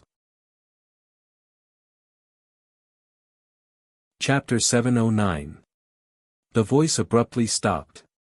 Arbor's gaze coldly shifted to Wu Yenjin's face, and he suddenly pulled out 3 talismans. The immobilization, drowsiness, and dizziness talismans flew in front of Wu Yenjin and suddenly split open. Wu Yenjin's speed wasn't the least bit slow. When she saw the 3 talismans flying over, a trace of graveness gradually condensed in her eyes. Her body moved in the air, and her speed special ability was displayed to the extreme, leaving behind an illusory faint shadow. In fact, her body had already moved 1 meter away. Open. Arbor coldly rebuked. An ebony blue talisman suddenly floated in front of Wu Yenjin, slightly startling her. Her speed was already so fast, but the young lady in front of her actually caught up with her. What was going on? The confinement talisman was activated. Invisible chains instantly bound Wu Yenjin's body, causing her to be unable to move for a moment. Everyone was greatly shocked. The snake beauty also slightly narrowed her eyes, and a dark red color flashed through her eyes. A talisman practitioner? The snake beauty muttered to herself. It was very rare to see a talisman practitioner. After all, those talisman practitioners in Guanlan City basically didn't leave the house at all. They sat at home all day long and studied talisman techniques. Who are you? Wu Yenjin was also shocked. What's your relationship with the talisman patrician family? If she was someone from the talisman patrician family, then she would have to carefully weigh whether she should kill the little girl or not. After all, that kind of large patrician family wasn't to be trifled with. Unexpectedly, the little girl didn't fancy the talisman patrician family at all. She thought of Muliangda, and the talisman patrician family's talisman proficiency could be seen. You don't need to know who I am. Several streams of water drilled out of Arbor's hands, and he coldly looked at the woman in front of him. Are you prepared to die? Wu Yenjin's pupils abruptly contracted, and she stared in disbelief at the streams of water shuttling back and forth in the little girl's hands. The snake beauty also stood up with astonishment. A water spirit practitioner? Impossible. How could such a young water spirit practitioner appear in this boundary? The 5 spirits of this boundary basically couldn't be sensed, so why did the little girl in front of her? 5 nimble streams of water, like snakes, whizzed in front of Wu Yenjin. The streams of water were about to penetrate Wu Yenjin's throat, and Wu Yenjin had yet to break free from the confinement talisman. Her body was bound by invisible chains, and she was struggling with all her might. Suddenly, Wu Yanjun let out a loud roar, and a huge bare paw on her right hand actually flew off from her wrist. At the critical moment, his fat palm suddenly grabbed the 5 streams of water that were about to reach his throat. With a few popping sounds, the 5 streams of water in Wu Yanjun's hand exploded as if they were tangible objects that were being crushed. Disdain flashed across Wu Yanjun's eyes. "Little doll, if you want my life." "What?" Before Wu Yanjun could finish speaking, she saw several sharp icicles pierce out of her bare paw, piercing through her bare paw ruthlessly. The icicles pierced through the back of her hand and drilled out of her palm. They extended for more than a meter and instantly hit her throat. Ah! A stream of blood spurted out from her throat without warning. No, it was impossible. Wu Yanjun suddenly discovered that the confinement talisman's effect had been lifted, and she hurriedly used her other hand to block her bleeding throat. Gurgling sounds came from her throat, and Wu Yanjun's face was blank and terrified. "See you tomorrow." Chapter 710. This kind of confinement talisman's effect could barely be maintained for a minute. However, in a battle where every second mattered, it was enough for talisman masters to do whatever they wanted with a flip of their hand. Wu Yanjun's bare paw returned to her wrist, and she staggered back a few steps with a dejected expression. Her other hand tightly clutched her throat, and soon, her palm was drenched in sticky blood. Seeing that something was amiss, the village chief hastily walked into the defensive barrier. "Little girl, immediately stop your willful and reckless attack. Otherwise, you will be punished by blood. You can't bear the consequences of this." Before the village chief could say the word "rise," his pupils abruptly contracted. Inside the defensive barrier, the little girl suddenly raised her hands, and a pair of plain-colored sleeves embroidered with twining branches fluttered in the wind. Water continuously flowed from her hands and landed on the ground. Kacha, kacha, kacha, 4 ice walls rose from the ground, locking herself and Mother Zhen inside. The ice walls rose higher and higher, faster and faster. Just as the village chief and his subordinates wanted to scuttle into the defensive barrier, they were firmly held down by an extremely thick and terrifying aura. That aura was like a mountain pressing down on the village chief and the others. They had all tried to barge into the defensive barrier and stop Arbor from building the ice walls. But now, they were pinned to the ground by that aura, and cold sweat broke out on their foreheads. When the entire ice wall sealed off all directions, the ice wall began to move. Everyone in the plaza, regardless of whether they were demonic cultivators, mystic cultivators, or ordinary people, all looked at this scene in astonishment. A water spirit master was actually a water spirit master who could use such a strong water spirit master. The snake beauty muttered to herself as she looked in Arbor's direction, slightly raising her long eyebrows. She actually made an error in judgment. At the top of the 4 ice walls, a transparent ice wall was slowly sealing the space above the 2 people's heads. Finally, it was seamlessly sealed. The 2 people were isolated from the crowd and sealed within a rectangular, transparent, sparkling ice wall. The circle of fire on the periphery illuminated this ice wall, making it seem somewhat dreamy. Wu Yanjun wanted to speak, but as soon as she opened her mouth, blood gushed out from her throat. She could only glare at Arbor with a pair of venomous eyes, using her gaze to ask her, "Who are you?" Arbor ignored Wu Yanjun, this shrew. In reality, it was a bit strenuous for her to use water to create such a large ice wall for the first time. She was silent right now because she was seizing the time to recover most of the mystic energy in her mystic meridians. She wasn't sure how others used water and fire spirit power. In any case, ever since she merged with the natal essence water, she was able to use her profound energy to control this surge of water spirit energy. This was indeed very strange, and she herself also felt that it was a little strange. Logically speaking, her profound energy had yet to transform into spiritual energy, so she shouldn't be able to control the water spirit. However, when she used her profound energy to control the water spirit energy, it was rather easy for her to do so. On the other side, when Wu Yanjun saw that Arbor was ignoring her, she became even more nervous and stared straight at her. "Who the hell are you?" Arbor only recovered for a bit before taking a deep breath. Her gaze revealed a trace of frigidity as she stared at Wu Yanjun, who was using her gaze to question her. Her small mouth slightly opened as she spat out a cold sentence. "Go to the Yellow Springs and ask around." "Who am I?" "I'm the person who wants your life." Chapter 7:11. Arbor's eyes narrowed and a burst of powerful profound energy exploded from her body. In an instant, one of the ice walls closest to Wu Yanjun suddenly turned into pieces of 6 water chestnut snowflakes. Wu Yanjun clutched her neck and stiffly turned her head around, only to see pieces of snow flying up. This scene was truly a little frightening. What kind of water spirit control was this? Arbor gently raised a small hand and pushed her palm forward slightly. All the 6 water chestnut snowflakes fluttered and spun in the air like fairies singing and dancing. In an instant, they uniformly surrounded Wu Yanjun's direction.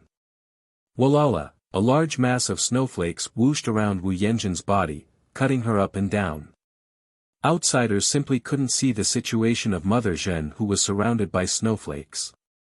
They could only see her figure moving back and forth within the ice walls.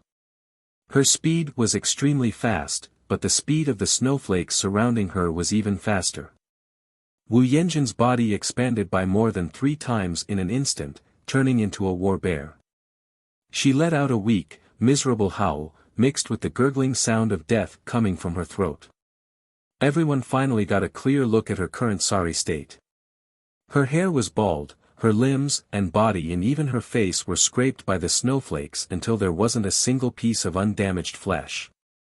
Bang! Another ice wall shattered, completely turning into a mass of snowflakes, pressing towards Wu Yanjun's tall body. Following closely, one after another, the remaining 3 ice walls all cracked. Snowflakes were like turbulent torrents, like pieces of small sharp daggers, piercing through Wu Yanjun's body and limbs. She was attacked from the front and back, her entire body was being torn apart by this kind of extreme torture. Like crazy, she swung her bare paws with all her might, slapping away the snowflakes that gathered around her. But it was completely useless. These snowflakes were extremely crafty and terrifying, even extremely spiritual. Even if they were slapped away by her, scattering into water droplets, but very quickly they would once again melt into ice and snow, absolutely endless. Ah ah ah ah ah ah. Wu Yanjun let out a series of hoarse roars. Because she had lost too much blood, there wasn't a single piece of undamaged flesh on her body. At the same time, her eyes also became abnormally blurry, almost unable to see the girl standing diagonally in front of her. Was this the limit? It must be very painful to have such a broken body, right? So back then, when her Shaolin was thrown into the wild like a ragged doll and was bitten by wild dogs, it must have been even more painful. What was this kind of pain? Arbor stretched out his hand, and his profound energy suddenly erupted violently once again. The snowflakes that had been circling around Wu Yanjun suddenly paused for a moment before shattering into pieces. The tiny snowflakes hit Wu Yanjun's skinny body. If it were only 1 or 2 snow particles, they wouldn't be able to harm Wu Yanjun at all. After all, she was a demonic cultivator who had fused with the sturdy body of a battleground bear. Her defense was naturally not to be underestimated. But right now, hundreds of billions of tiny snow particles were hitting Wu Yanjun's skin all of a sudden. Hundreds, thousands, and even tens of thousands of them hit every inch of her skin, instantly breaking through her defense. Everyone was dumbstruck and speechless as they watched Mother Zhen being shot into a sieve in front of them. Countless tiny snow particles hit back and forth on her 4 limbs, smashing fiercely with whooshing sounds. Chapter 7:12. In the blink of an eye. All of Mother Zhen's bones, flesh, and blood were crushed into fine powder by the dense shooting snowflakes. Her body was like a puddle of mud, loosely and softly falling down. With a crash, she broke into a pile of minced meat. The snake beauty's pupils abruptly contracted, and she reflexively looked at the little stoic standing far away. The little fellow's stoic little face was apathetic, cold, and solemn, completely devoid of any expression. Under the swirling snowflakes, the little girl in a plain pink dress was like a naturally formed sculpture in a world of ice and snow. The eyes of the merciless queen who controlled ice and snow contained endless desolation and loneliness. At the same time, after losing Wu Yanjun as their target, the fine snowflakes that filled the sky pierced through the outer defensive barrier with a whooshing sound. This caused the 4 level 6 mystic cultivators who were increasing their power to throw away the shattered defensive mystic weapons in their hands in fright and to flee to the back of the assembly hall. A level 6 mystic cultivator who was slow to flee was immediately pierced through the back of his head by countless snowflakes, and he abruptly fell to the ground. The village chief forcefully mustered all the strength in his body and broke through the pressure pressing down on his back. Because of this, he even spat out a mouthful of old blood, and his furious expression also contorted. "Hurry! Hurry! Kill that damn girl! Kill her! That damned girl, she actually killed Mother Zhen." Mother Zhen was one of the few third-class demonic cultivators they had nurtured. She was completely different from Jin Ji, that kind of mediocre second-class demonic cultivator. Previously, in order to let Mother Zhen properly assimilate, they had expended a large amount of manpower and resources just to find that demonic beast, War Earth Bear. They had finally managed to nurture Mother Zhen to a useful state, but now, she freaking died in the hands of an unknown little mystic cultivator. Even the village chief felt heartache at sacrificing a third-class demonic cultivator for no reason. After receiving the village chief's order, the demonic cultivators all rushed toward Arbor with crazed expressions on their faces. Mo Lien sneered. As soon as she moved, she was surrounded by a large group of demonic cultivators summoned by the snake beauty. "Get out of the way if you don't want to die." A whip condensed from a line of fire, burning with raging purple flames, drew an S-shaped crack on the ground, sweeping across with an unstoppable strike. The bodies of the demonic cultivators who were touched by the purple flames suddenly ignited with a trace of purple flames.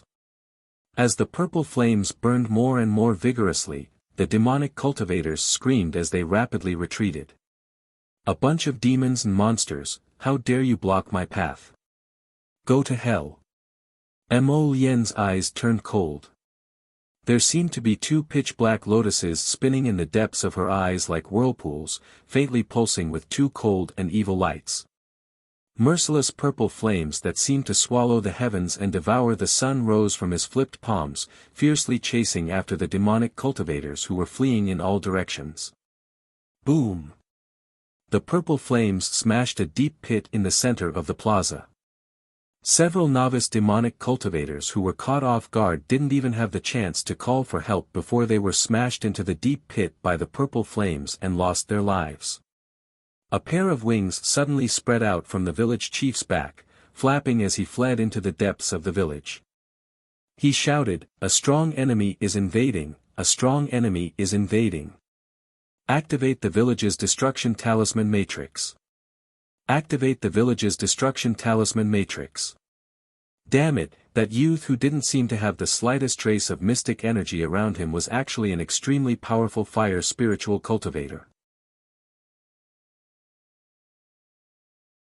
Chapter 713. At this time, a sharp whistle appeared in the sky above the village. The ground violently trembled from this whistle. Everyone was forced to sway their bodies, and they were practically unable to walk properly. The large grill collapsed, and the 3 figures wearing the grill fell heavily to the ground. The little fatty carried the iron pot on his back and crawled on the ground continuously for several minutes before barely crawling to the front of his 3 bloodied brothers. He bawled his eyes out and bawled his eyes out. "Run!" The ordinary crowd was in chaos. Taking advantage of the fact that the demonic cultivators couldn't even take care of themselves, they all scattered like birds and beasts. Run! Everyone pushed and shoved each other in panic as they rushed toward the village entrance. However, after the destruction talisman matrix was activated, the entire village's ground became rugged and uneven. A crack or two opened up on the swaying ground from time to time, swallowing up the frantically running people one by one. One of the demonic cultivators seemed to have fused with the leopard's speed as he shuttled through the crowd very quickly. When he saw a fissure in the ground, he jumped over it very vigorously and dodged the fissure. The corners of his mouth curled up into a satisfied smile. In the face of danger, everything was fake. Only by running faster than others could one obtain a slim chance of survival. However, while this smile was still hanging at the corners of his mouth, the enormous bamboo building in the marketplace came crashing down with its roots. A large bundle of bundled bamboo sticks, and bamboo tablets smashed into his back with a loud bang. That demonic cultivator's mind went blank. He didn't jump in time and was immediately sucked into the merciless crack, leaving behind a pitiful howl. Arbor's figure flashed, and he blocked in front of that village chief who was flapping his wings, calling out, "Qingwan." He threw out several talismans in succession, and his entire body leaped up, landing steadily on Qingwan's back. Qingwan let out a shrill cry and spewed out a large mouthful of icy mist, which swept in the village chief's direction. The village chief was shocked, and he stared at Arbor in disbelief as he roared, "You're not a level 6 mystic cultivator, you're not a level 6 mystic cultivator. You're making a fuss over nothing and made yourselves miss it. Confinement talisman. Open." Arbor gazed coldly at the village chief and didn't answer his question. Instead, he used the confinement talisman right away. She wanted it. Capture them alive. 5 confinement talismans sealed village chief's escape route. Qingwan was above him, completely blocking village chief's escape route. The village chief's pupils constricted. As the invisible chains climbed up his body and tightly bound him, he let out a shrill cry. "Little girl, you've got guts. My master won't let you off. Don't even think about getting anything out of me." "Oh." Arbor coldly spat out a word and threw out 2 more dictum talismans. "Tell me, who built this underground village?" Arbor's voice was cold as if it had been fished out from the cold night. "Ah! Ah!" The village chief hammered his head hard, and his eyes instantly became bloodshot. Arbor's heart skipped a beat. He knew something was wrong and retreated. The village chief screamed crazily, "Master will not let you off." "Ahaha!" Abruptly, the village chief self-detonated, directly shattering those invisible confinement chains around him.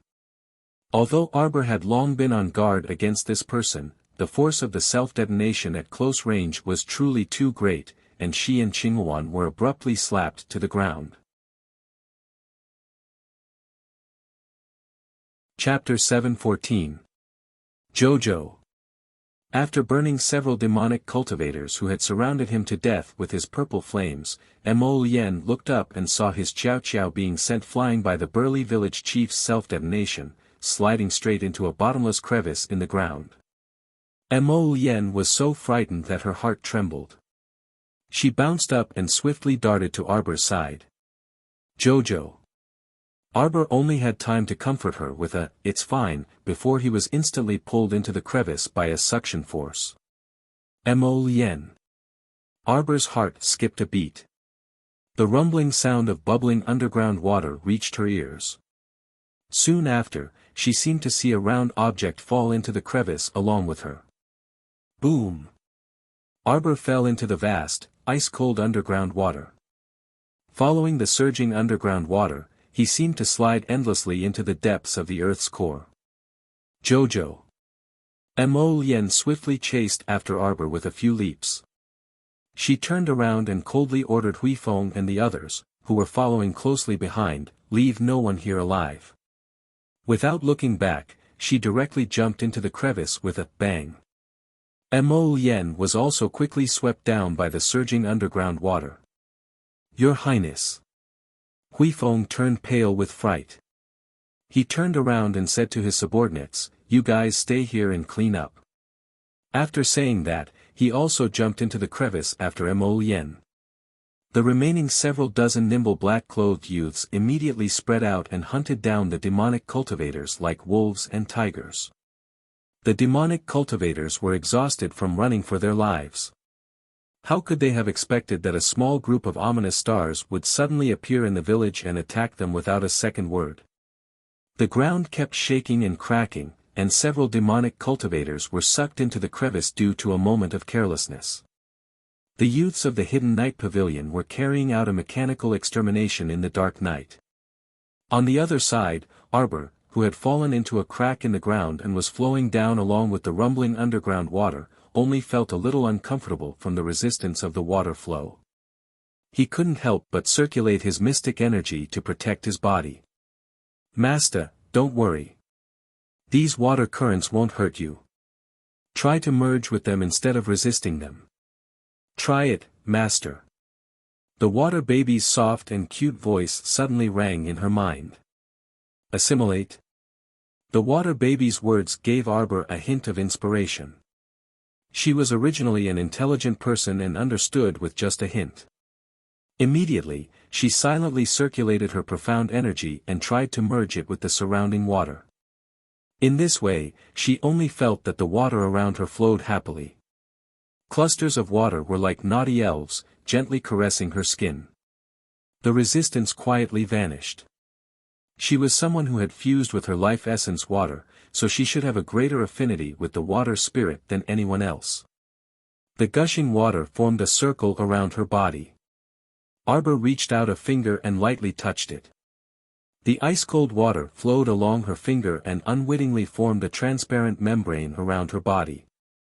This water membrane adhered closely to her body and freely shrunk and enlarged as she stretched and moved her limbs. This was a water spirit barrier, right? She had roughly glanced through the usage of the water spirit in the technique chapter of the Spirit Division record. However, she could only control one or two small streams at that time, so she didn't look at this technique in detail. Who would have thought that by chance, she would inexplicably have an epiphany in the rapids? Chapter 7:15. It was different from the defensive barriers produced by external mystic artifacts, which required a large amount of mystic energy to activate. For example, in the assembly hall earlier, in order to expand the range of the defensive barrier, for mystic cultivators were required to use defensive mystic artifacts at the same time. The water spiritual barrier that Arbor comprehended now didn't require the help of any external objects. As long as one had sufficient spiritual energy, the water spiritual barrier's range could be large or small, and it only required a little spiritual energy to maintain the barrier for a long time. Compared to a large-scale defensive barrier, this was naturally more flexible, and less energy-consuming. Of course, if one encountered someone as powerful as Mo Lien, then it didn't matter and didn't care about the energy consumption.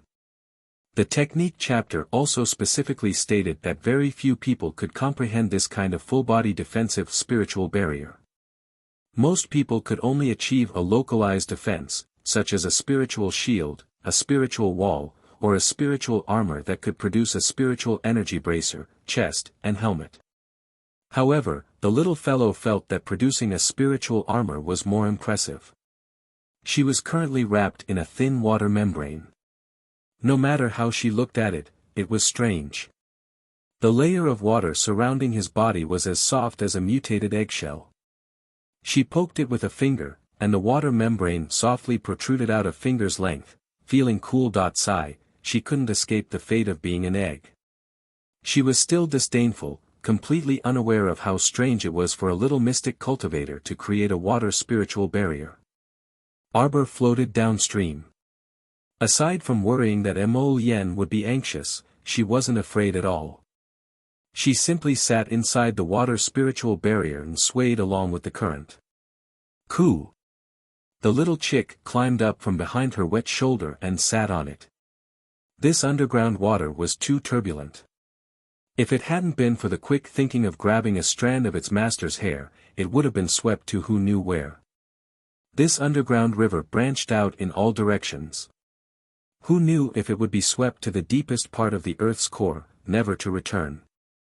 When the little chick thought of this, it shuddered and then looked at Arbor with adoration. "Master, did you create this water spiritual barrier?" His little master was such a troublemaker. She casually made a cover that could isolate the underground water, and he could finally take a breather. Xiao Mu sighed as she petted the little chick's head. She then took out the hidden night pavilion's jade messenger tablet from her inner world. Mo Lien must be very anxious right now, so she decided to leave him a message first. "I'm fine. Let's meet in Bailon City." After he finished writing, Arbor put away the talisman pen and waited patiently for a while. Seeing that there was no reply, he put away the communication jade tablet. "Don't worry. Mo Lien will see it later. She won't be worried." A certain person comforted himself with a few words, calmed himself down, and looked around again. "Jian, where do you think I'm drifting to?" She didn't even know where the underground water led to. Would it directly wash her into the river? "Wait a little longer, master. We'll reach the end soon." As the water baby's words fell, Arbor only felt the rumbling of the water beside his ears. His eyes suddenly lit up, and his body was instantly suspended in the air. Dear Xiao Mu only had time to cry out, "Fuck," before her entire body fell from the sky.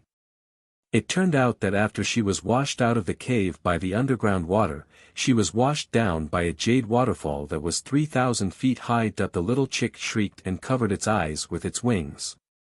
"Wah!"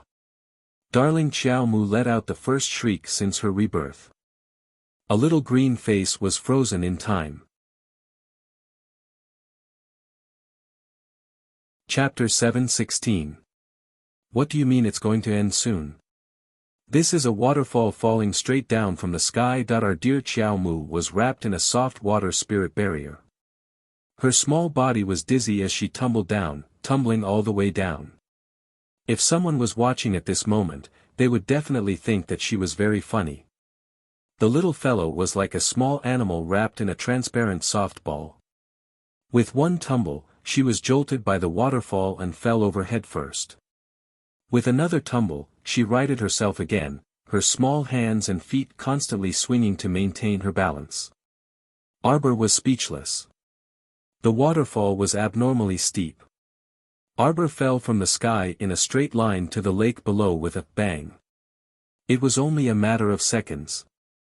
Her heart went through a hair-raising roller coaster ride. When her entire body fell into the lake, she couldn't react for a long time. Her body kept sinking in the lake water. Pfft. After a moment, a certain Xiao Mu's small head finally emerged from the lake. She spat out a bead of saliva and wiped her small face with her hand. Coo! The little chick lay on her messy bird's nest hair. Its feathers were all wet and withered, and it couldn't help but gasp for air with its small mouth open. The little chick spat out 3 mouthfuls of water in a row and cried out pitifully, "Master, let's go up quickly." Arbor looked around. The night was dark. Arbor looked around. This lake was not even 1/10 the size of her peach blossom lake. One side was the waterfall, while the other 3 sides were mountains whose peaks couldn't be seen. At a glance, she didn't know where the clouds and fog were. "I wonder if we've returned to the ground." Arbor muttered and swam towards the lake shore. The little chick lay on her head and cooed, "Master, master, look at my wings. They can't be pulled up." "Ah!" Arbor pulled her down from her head and held her in her hands. "Weak chicken, there's a cut on your wings. It must have been accidentally scratched by a sharp rock when you fell into the water from the crack in the ground." "I don't know. Normal rocks can't hurt me." Qin Luan was very puzzled. When did it become so weak? After that, the two of them squatted inside the water spirit barrier. Even if they fell straight down from a high altitude, they were not injured. Little Chickie spat out 2 more mouthfuls of water. "Don't worry, master. It's just a small wound. I'll bring you up later." Arbor swam ashore, looked down at his wet clothes, and frowned. "Little ball, pull us in." "Yes, master." Chocho paused for a moment before asking, "What about that snake?" The little snake came out of her waist pocket and glanced at Arbor with its watery eyes. "Pull them in together." "Oh." Chocho replied reluctantly. With her current cultivation, it would be rather strenuous for her to recruit a newcomer to Paradise Planet for the first time. Thus, when Chocho heard that she would have to recruit another little snake, it was somewhat unhappy. Moreover, this little snake was obviously here to compete with Chocho for favor. Chocho was even more displeased. After entering Paradise Planet, Arbor left the little snake behind and hurriedly ran back to her little treehouse to change into a clean set of clothes. When she came out of the treehouse, she was holding many bottles and jars in her hands. "Weak chicken, the wound on your wings is quite serious. Don't move around, let me take a look." Arbor frowned and reached out to carry the little chick onto her lap and began to treat the wound on its wings. On the other side, the little water child was staring at the little snake with a serious expression. "You can't crawl around here, and you can't steal the vegetables in the field." Chapter 7:17. Little cute snake and little water child looked at each other. Swaying its little snake tail, it slithered over to Arbor's feet. Suddenly, it fell limply onto the ground. The little snake's lively eyes swept over everything in Paradise Planet, its watery eyes containing a trace of pleasant surprise. "Wow, this place's mystic energy is so dense, I like it so much." Little water child immediately became alert. This scheming snake actually acted cute on the spot. How could this be? Luckily, Master was busy with the work in her hands and didn't have the time to care about this scheming snake. Humph. After Arbor finished cleaning the wound on Little Chick's wing, she suddenly made a sound of surprise. Little Chick stuck out its belly, and just as it was about to turn around, Arbor reached out and stopped it. "Wait. Don't move." Arbor reached out and gently pressed on its wing. "There seems to be a foreign object in your wing, does it hurt?" "It doesn't hurt." Little Chick said muddle-headedly. "When you fell just now, you were scratched by something. Think about it again." "There's nothing." Little Chick's face was filled with confusion. It was so strong, and it was an ancient Qingwan, not a real chicken. How could it be injured by a few small stones? Wasn't this a joke? "Don't move. There should be some stones in your wing. I have to take them out, or else your wound will still hurt when it heals." "Master." Little Chick was moved to tears. Master was so good to it. It was rare to hear Master speak so gently. Usually, she was cold. Xiao Mu placed it on a glossy stone block under the peach tree. She then rummaged through her needle pouch and took out a small brass tweezer. "It hurts a bit. I have to take out the foreign object in your wing. Bear with it," Arbor said in a low voice. Little Chick was so moved that it immediately wanted to cry again. "Master, do whatever you want. It doesn't hurt." Arbor looked at it in confusion. She thought to herself, "You're not afraid of pain. Why do you look like you're about to cry?" She didn't know how to comfort people. Oh, no, she was comforting a chicken. She used her fingers to stroke the outside of the little chick's furry wings inch by inch. Then, she used the brass tweezers to probe the wound. She accurately pinched something and quickly pulled it out. It was a soft clump of dirt that was as thick as a thumb. Xiao Mu tossed this thing on the ground and poked it with her tweezers. She saw that a pinhole-sized hole had sunk into it, and it was incredibly soft. It would be too funny to say that Newbie had been scratched by a thumb-sized lump of dirt. Newbie didn't believe it, and neither did she. All right. Just apply some ointment on your wings and wrap them up. They should be fine by tomorrow or the day after. Ah, but master, I have to send you up. Qing Yuan also saw that around the small lake, other than the waterfall, the other three sides were huge mountain ridges. I can do it myself. It's dark now, so we can climb tomorrow. Arbor quickly applied medicine and wrapped Qing Yuan with gauze. Master, there's someone outside, Qiuqiu suddenly said. Who is it? Arbor was a little puzzled. I let out my spiritual sense to take a peek. It's a bald little fatty. He just climbed up the shore. Qiuqiu jumped onto Arbor's hand and gestured. This kid is quite sharp. I used my spiritual sense to secretly size him up, and he looked around vigilantly. Arbor frowned slightly. Then how do I get out? Chapter 7:18. If she were to appear openly, wouldn't it raise suspicions? After all, what would people think if a person jumped out of nowhere? She didn't want to expose the secret of Paradise Planet in front of strangers. Why don't we wait for the little fatty to climb up before going out? Qiuqiu suggested. That's the only way. Arbor nodded. She got up and just as she took a step, she felt that she stepped on a piece of rotten mud. Squeak. Xiao Mu even inexplicably felt that the clump of dirt under her feet seemed to tremble slightly.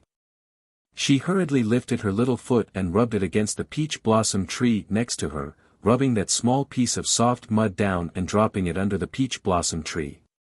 What the hell was that? Arbor deliberately squatted down and looked at it carefully for a while. It was just a small lump of mud that couldn't be more ordinary. Let's go to sleep first. We'll go out tomorrow morning and think of a way to climb the mountain. Qing Yuan's wings were injured, so it was better to let it rest for 2 days first. She wasn't a particular person. It wasn't difficult for her to climb a mountain with her hands and feet.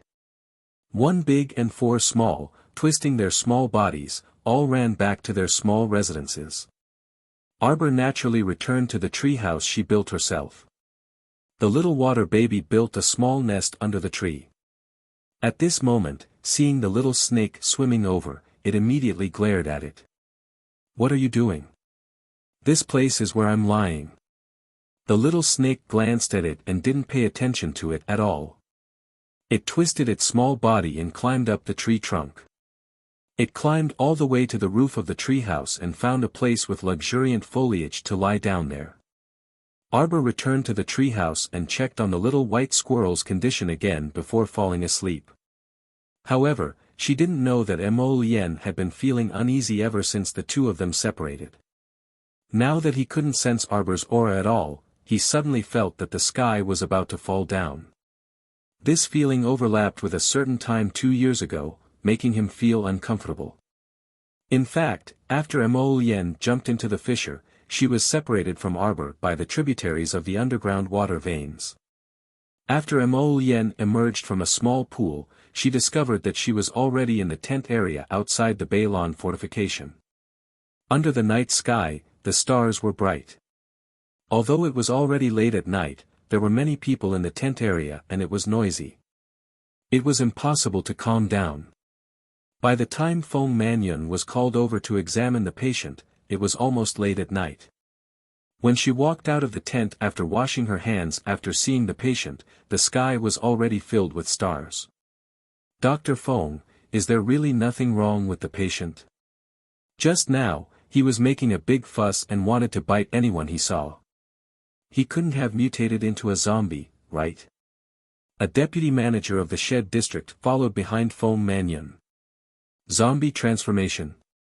It's not like he's dead. Feng Manyun glided ahead as she swept the manager an indifferent glance. What problem can there be? You don't believe in my medical skills? A young maidservant who was following closely behind Feng Manyun was holding a medicine chest with her sleeves rolled up. Upon hearing this, she scoffed, Deputy Manager, you can set your mind at ease. Our miss is one of the top 50 physicians in Celestial Medicine Valley. If she says there's no problem, then there's naturally no problem. That's good, that's good. How could the deputy manager dare to offend this great god of Celestial Medicine Valley? He naturally lowered his head and bowed as he repeatedly flattered her respectfully. The main reason was that there were many people in the Shed district. If something happened and they couldn't control it, the consequences would be unthinkable. Suddenly, Feng Manyun paused in her footsteps, and her gaze fixated ahead. She saw a slender and elegant figure quickly walking past her. Under the illumination of the moon, the young sir was truly as elegant as jade, unparalleled in his elegance. Speaking of which, did you guys draw a prize? Chapter 719. How's the little fatty doing now?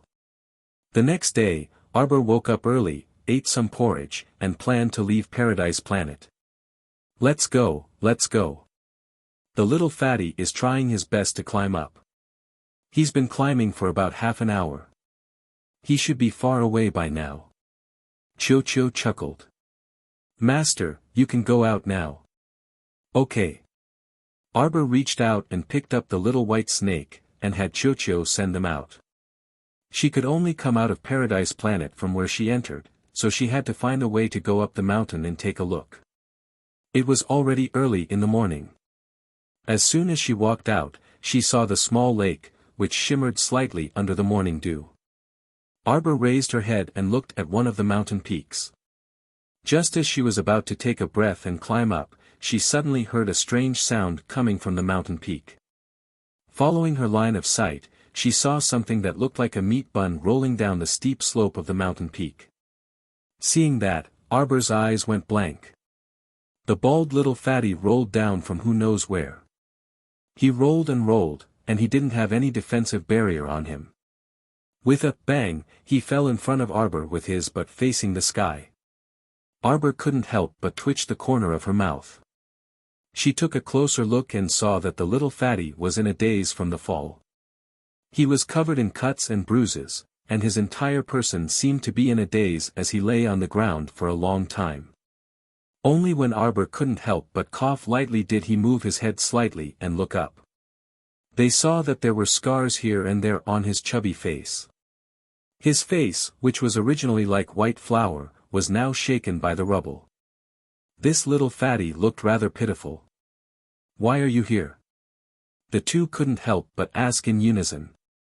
The little fatty looked at Arbor with a confused expression, as if he didn't understand how a girl had appeared in the blink of an eye in a deserted place. Arbor didn't know that the bald little fatty Cho-Cho was talking about was actually Zhang Yu. Could it be that when she fell into the crevice, she caught a glimpse of that round thing from the corner of her eye? Was this guy? Cough. Arbor looked up at the mountain peak in front of her with her hands behind her back. Zhang Yu quickly said, "Wait. I advise you to look for another mountain to climb." Xiao Mu turned her head to look at the bald little fatty in confusion. Zhang Yu said, "Sigh, there's a row of strange people on this mountain peak. It wasn't easy for me to get up there, but they stopped me at the mountain entrance and forced me to answer their questions. I got it wrong, so they threw me down." Little fatty thought that the young lady in front of him would definitely burst into laughter after hearing what he said. Who would have thought that the little girl would be expressionless and calm as if she had been paralyzed for 1,000 years? She only used a pair of black eyes to stare at him without blinking. Zhang Yu was a little embarrassed by her gaze, and he couldn't help but grin, revealing his white teeth. "Where's your pot?" "Walk." "What pot?" Little fatty didn't expect this girl to ask such a strange question, so he subconsciously followed up with a question. As soon as he answered, he knew that something was wrong. Sure enough, in the next second, the girl's hand glowed with a cold light, and a handful of shooting stars flew towards him, aiming for his upper, middle, and lower acupoints. Fuck! Little fatty jumped in fright, and immediately dodged to the side nimbly. He cried out in alarm, "Oh my god, the little girl killed someone, the little girl killed someone." Arbor waved her hand, and Debeo suddenly appeared. Chapter 720. Arbor did not need to make a sound as Dabao's body flickered with an ink-colored light. It was telepathic with its master. Dabao did not need to hear Dabao's order and immediately threw a punch at Dabao's face. If Dabao's punch landed, even if Dabao did not die, Dabao would be half dead. TSK, what a little fiend, little devil, little monster. Little Fatty teased as he quickly dodged to the side. Dabao did not waste any time with him. Dabao immediately tangled with Dabao and threw a flurry of punches at him. Dabao had been completely modified by Mo Yen. It now possessed the strength of a fifth-level body cultivator. Although it was just a mechanical puppet, its limbs were very flexible. It was almost no different from a real person. After Dabao and Dabao had exchanged more than 100 blows, Dabao became more and more amazed at how talented the person who created this mechanical puppet was. If it were not for the metallic texture on Dabao's face and body, Dabao would have thought that it was a real person. Dabao's moves were smooth.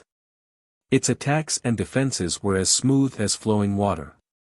Dabao did not even see Dabao thinking. It could almost block his attacks in an instant.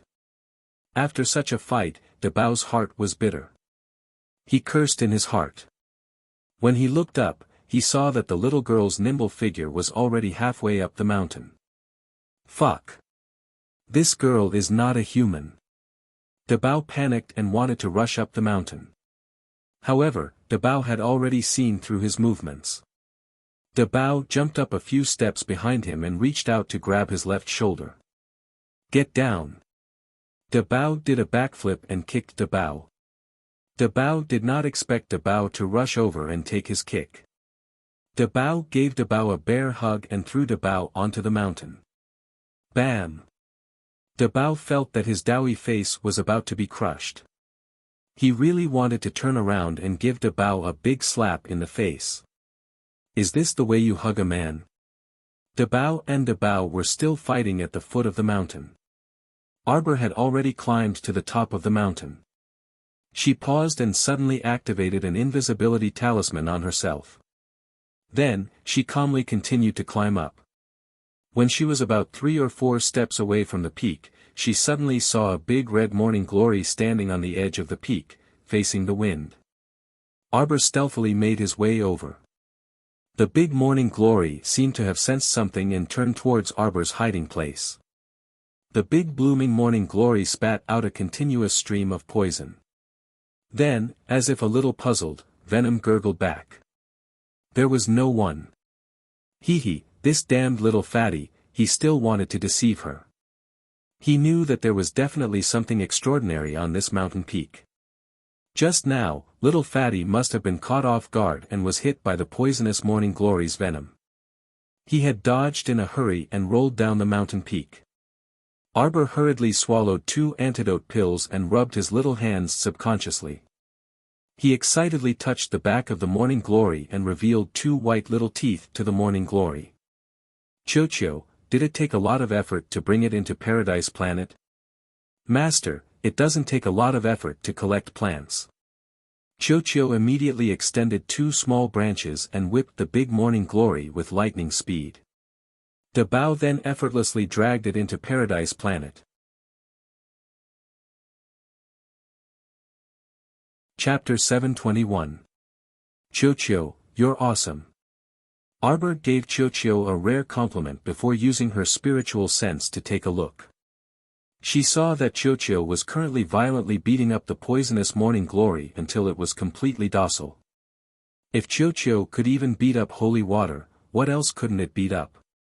This morning glory's scientific name was the 6-yang poisonous flower. It was one of the most poisonous poisons in the world, and it had a lot of practical value when stored on Paradise Planet. If one came into contact with even a tiny bit of its yang poison, their skin would feel as if it had been severely scalded. It would blister, rot, and heal continuously. In the end, the person would be tortured to death by this pain. This process wasn't the least bit pleasant. If she had added this 6-yang poisonous flower to the beautifying pill back then, it would have been even better. Consort would have been in so much pain that she wanted to die. In comparison, the nether star seed that she had added wasn't as poisonous as the 6-yang poisonous flower. Arbor was in a great mood after taking care of the 6-yang poisonous flower. Her footsteps moved slightly, but she suddenly stopped. She raised her small foot and lowered her head to pick up a seed. Chocho, what is this? Everything was related to plants, so asking Chocho was always the right choice. As expected, Chocho cried out excitedly when it saw the seed in Arbor's hands. Master, Master, you've hit the jackpot. This is the seed of a longevity tree. Heavens, I haven't seen a longevity tree in a very, very long time. I didn't expect this 6-yang poisonous flower to be guarding a longevity tree seed on a cliff. Oh, oh. Oh, my longevity tree. Longevity tree. Could it be that it was being refined? Arbor was thinking to this point when she suddenly heard a huge tremor from the bottom of the mountain. Her heart tightened, and she hurriedly handed the seed to Chocho to bring back. She was already flying down the mountain. Her Dabeo had just been repaired, so she hoped that something didn't happen again. Arbor quickly flew down the mountain and saw Dabeo lying on top of the little fatty. The two of them were stacked on top of each other by the lakeside. The loud tremor just now was probably caused by the two of them falling down from the mountain peak and landing heavily on the ground. Dabao shook his butt and got up from little fatty's body. He turned around and ran towards her while shouting, "Little master, Dabao is going to be beaten to death by this person." Arbor's lips trembled. He hurriedly dodged and avoided Dabao's hug. With a thought, a short, glowing ferrule appeared in her hand. The ferrule suddenly elongated, and Xiao Mu swiftly dashed to the little fatty's front. Without a second word, she smacked the little fatty's head with a devastating strike. "Fuck, you fierce woman." Little fatty's pupils suddenly shrank. He quickly rolled and crawled towards the lakeside. Then, he suddenly stood up like a carp. However, just as he was about to stabilize himself, Arbor waved her hand, and a stream of water flew up along her small hand. By the time it reached little fatty's neck, it had already completely condensed into a sharp ice spike, stabbing straight towards his throat. This was really too savage. She never wasted words with you, nor did she explain anything to you. She just fucking directly attacked you. Stop, stop, stop, stop. I admit defeat. I'll return to my original form, okay? Little fatty's voice suddenly became thin, long, and gentle. A chubby face that looked like a round dough abruptly slimmed down, and all the bones in his body returned to their original positions. Soon, a smiling face appeared in front of Xiao Mu. See you tomorrow. Chapter 722. Arbor swung her little hand and directly rewarded her with a handful of small nails. I'll go. The woman's slender waist swayed slightly, and in an instant, she changed her position and swiftly jumped to the side, glaring angrily. Little girl, you're really vicious enough. I've already returned to my original state, what else do you want? The woman in front of her had the appearance of 27 or 28 years old, and her figure was very voluptuous. At this time, her body had become longer and slimmer, and a large robe was loosely covering her body, revealing 2 legs that were as smooth as jade. Wasn't this the snake beauty that they had bumped into in the underground village earlier?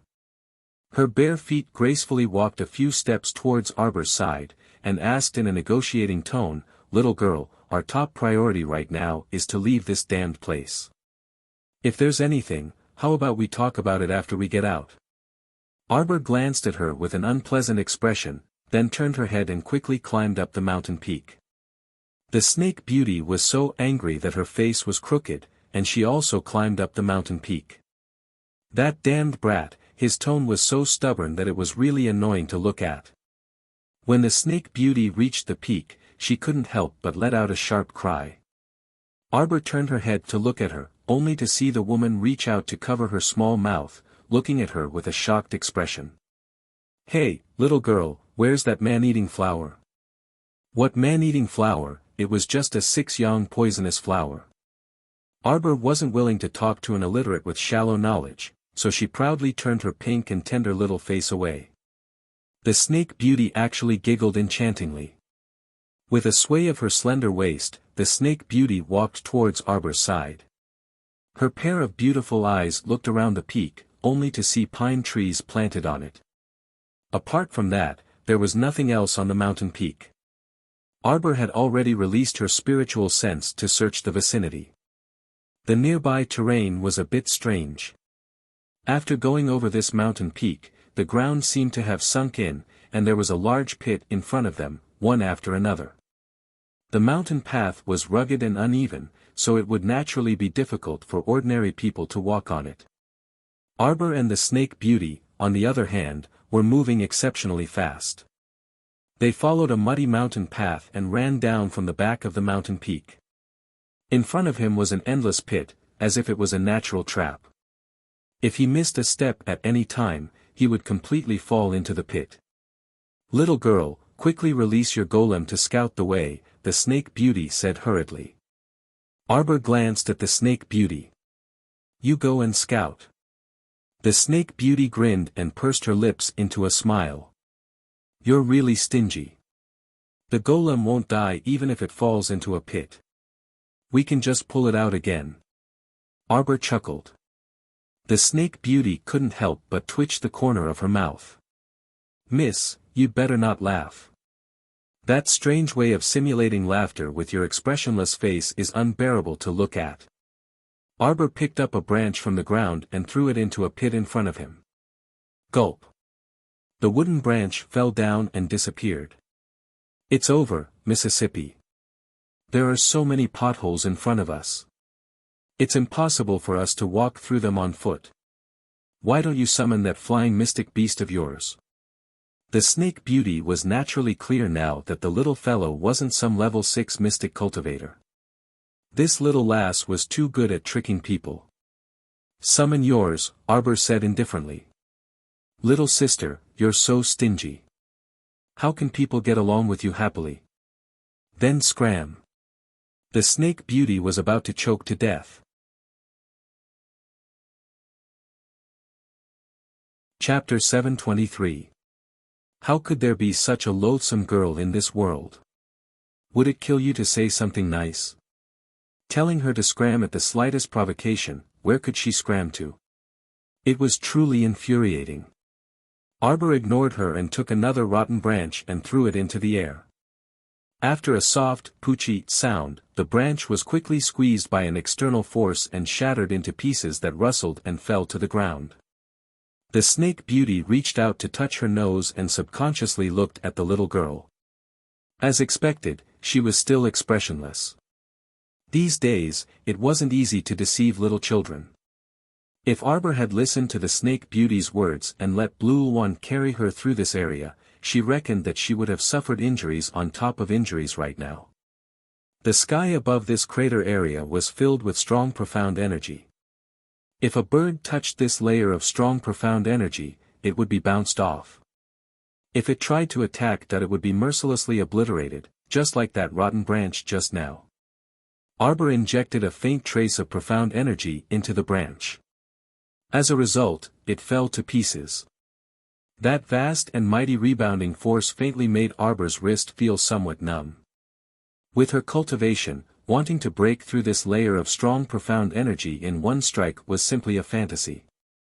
She secretly opened her profound eye and raised her head to take a look. She only saw traces of profound energy filling the air above this crater area, intertwining with each other. If she wanted to break through by force, it would simply be a dream. The only way was through the crater in front of her. "You go first," Arbor coldly said. The snake beauty immediately shook her head like a rattledrum. "I don't want to. I'm not going to walk in front of you. If by any chance you push me from behind, wouldn't I die unjustly? Then don't go." Arbor suddenly scattered a handful of poison powder. The snake beauty was caught off guard and inhaled a mouthful of poison powder. She choked and coughed repeatedly, her delicate little face completely distorted. Fuck. Where did this ominous star come from?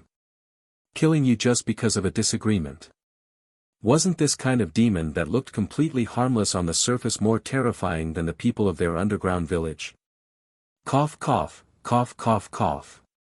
The snake beauty secretly cried out and covered her chest with her hand. What kind of poisonous powder was this? How could it be so powerful? The snake beauty hurriedly gathered the poison in her body and transferred it out of her meridians as quickly as possible. Cough, cough, cough. He was too careless. He actually fell for the little girl's trick. If it weren't for her special ability of shifting her body and twisting her muscles and veins, she would have been able to control her body at will. If it were someone else today, they would have been killed by this little girl. However, she had only moved the poison to a bone to store it. In fact, she had not completely eradicated the poison in her body. She transferred the poison to a more harmless part of her body, away from her heart and brain, and the dizziness disappeared in an instant. With a calm face, the snake beauty raised her head and looked forward with an ice-cold gaze. He saw that the little girl had already walked to the middle of the pit area. She held a sturdy tree branch in each of her hands. As she walked, she carefully used the tree branches to explore the holes around her. Then, she chose the solid holes to run through. Although her speed was a bit slow, she estimated that she would be able to leave this place in about 2 hours. This damned child was so narrow-minded that he didn't let her take advantage of him. He tricked her and didn't let her follow the path she had opened and smoothly passed through. Chapter 724. Arbor purposely threw a handful of poison powder at the snake beauty to prevent her from following. She wanted to prevent the snake beauty from reaping without sowing and taking advantage of her. Arbor's thoughts were, what a joke. Is it so easy for others to reap the fruits of my labor when I, this darling, am scouting ahead? It's better to walk your own path by yourself. I'll scout my path, and you'll scout yours. You want to follow my footsteps? No doors and no windows. How could she have found this kind of scheming child interesting and cute back then? The snake beauty was perplexed after much thought. How blind was she back then? The snake beauty pursed her lips and walked forward without saying a word. At first, the distance between the two was quite far, but gradually, Arbor discovered that the snake beauty was swimming up. Yes, she was swimming. Those pink and white legs slid on the ground very quickly, soft and boneless. Arbor simply stopped and turned to look at her. She discovered that the snake beauty's naked legs were covered in a thin layer of snake scales. Upon closer inspection, those snake scales didn't directly touch the ground, but were slightly more than half an inch away from the ground. It turned out that the snake beauty was a demonic cultivator who had fused with a type of demonic snake. Arbor mused that she had been tricked by this fellow. It turned out that she could pass through this pit area so easily. But she had pretended to be delicate before, Arbor watched as she swam forward and glanced at her back and forth in confusion. She was very clear about the poison she had used. Not to mention a mere demonic cultivator, even a powerful mystic cultivator would have to drink a pot of poison powder after inhaling it. But why was the snake beauty completely fine in such a short time? This body was too strange, right? Her recovery ability was actually so good. Little miss, are you very curious about my body? The snake beauty suddenly smiled at her. She abruptly opened her mouth and sprayed out a poisonous mist mixed with a fragrant wind. This was the venom that she had completely mastered after fusing with the demonic beast fire Qilin Fanged snake. Now that she had modified it into a poisonous mist, most people would collapse upon inhaling it when she opened her mouth and spat it out, completely unprepared. TSK, stinky girl, you sprinkled a handful of poison powder on me, and I sprayed a mouthful of poison mist on you. Let's call it even. The snake beauty smiled wickedly at Arbor and stretched out her soft arms, intending to catch Arbor's body. Swoosh. A silver needle dipped in poison shot towards the snake beauty's eyes at close range.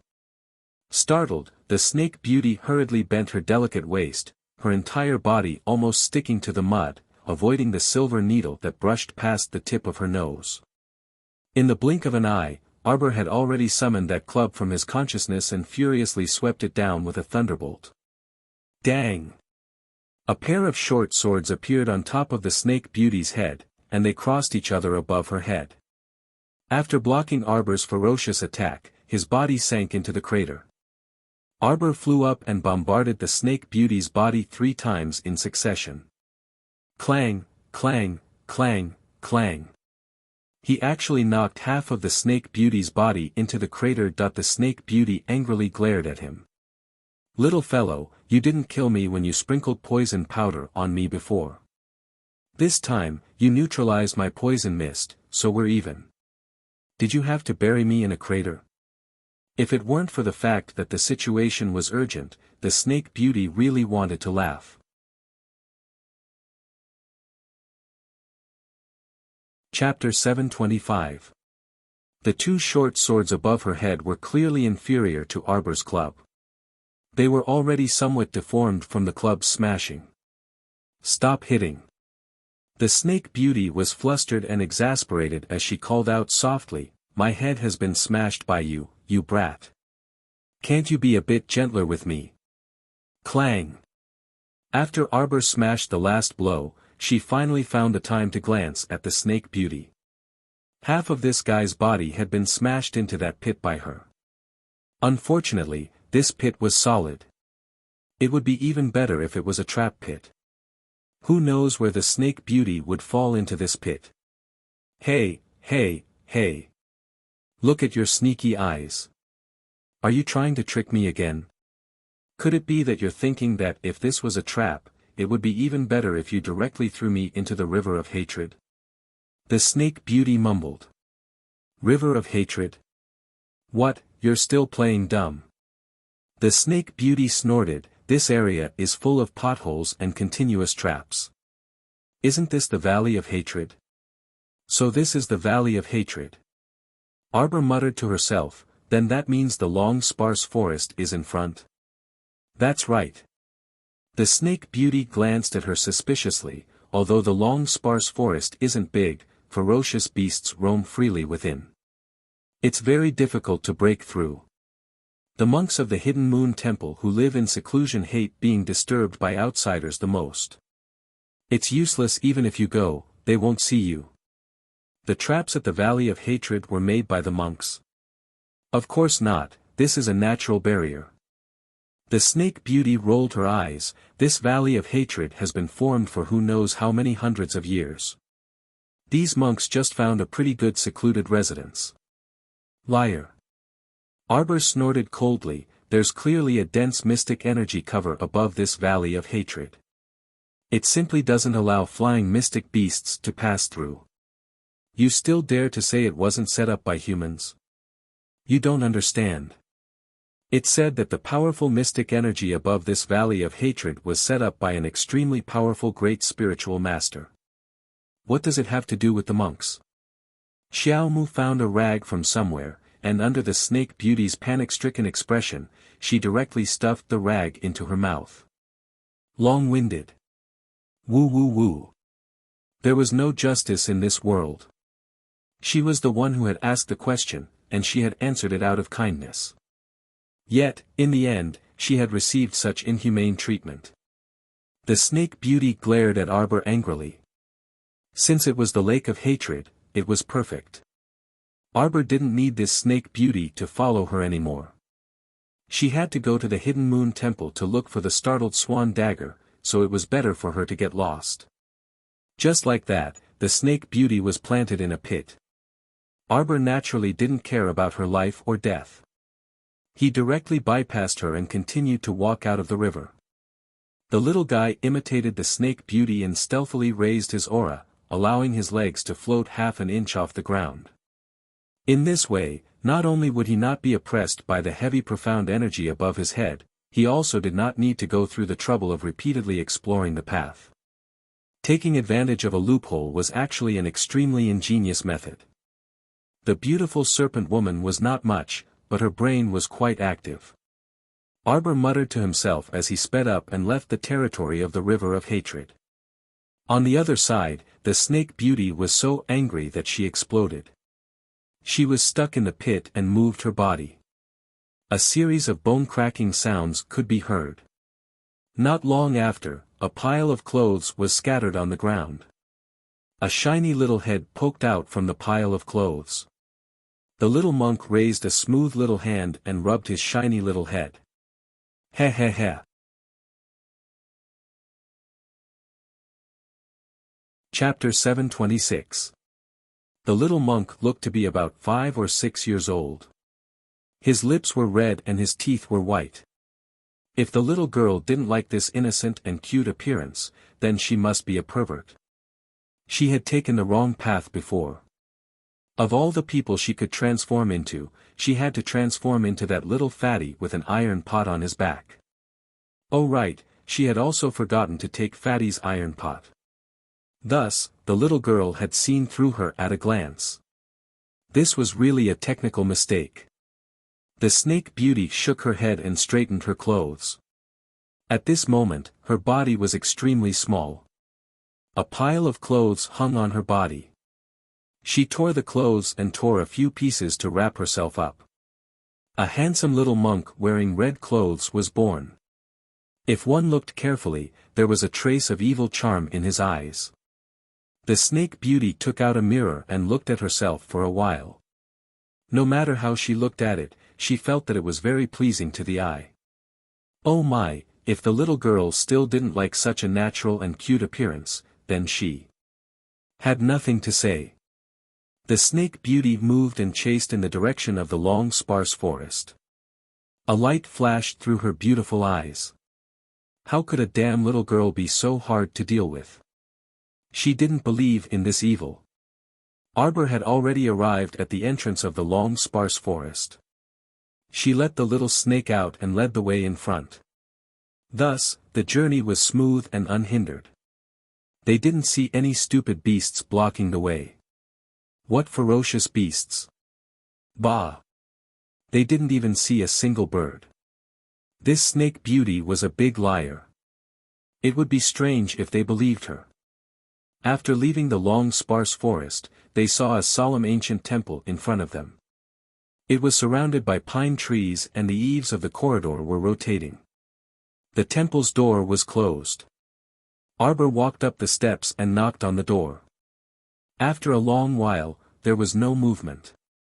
She went to knock on the door again. Just when she was about to impatiently climb over the wall, the ancient temple's door opened with a creak. The first to come out was an old monk. He looked to be in his 60s. His body was very thin and his eyes were full of wisdom. When he saw Arbor standing outside the door, he was clearly stunned. For a moment, he stared blankly. Arbor also glanced at him, then lowered his head to look at the little monk who was following behind the old monk and tugging at the corner of the old monk's clothes. This little monk was about 4 years old.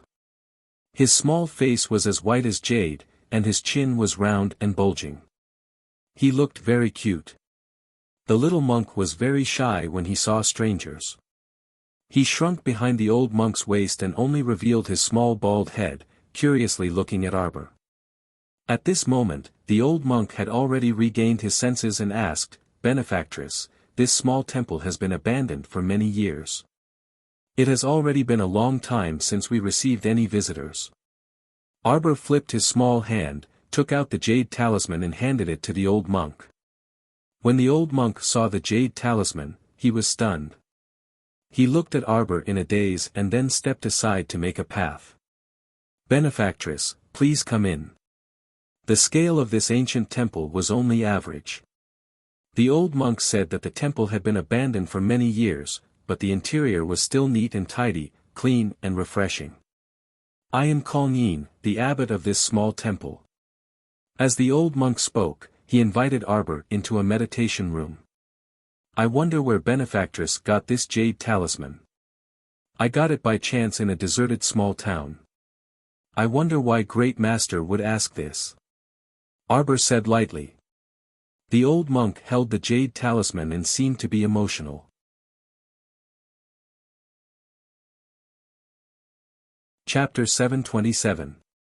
This sound transmission jade talisman is indeed an old friend's item.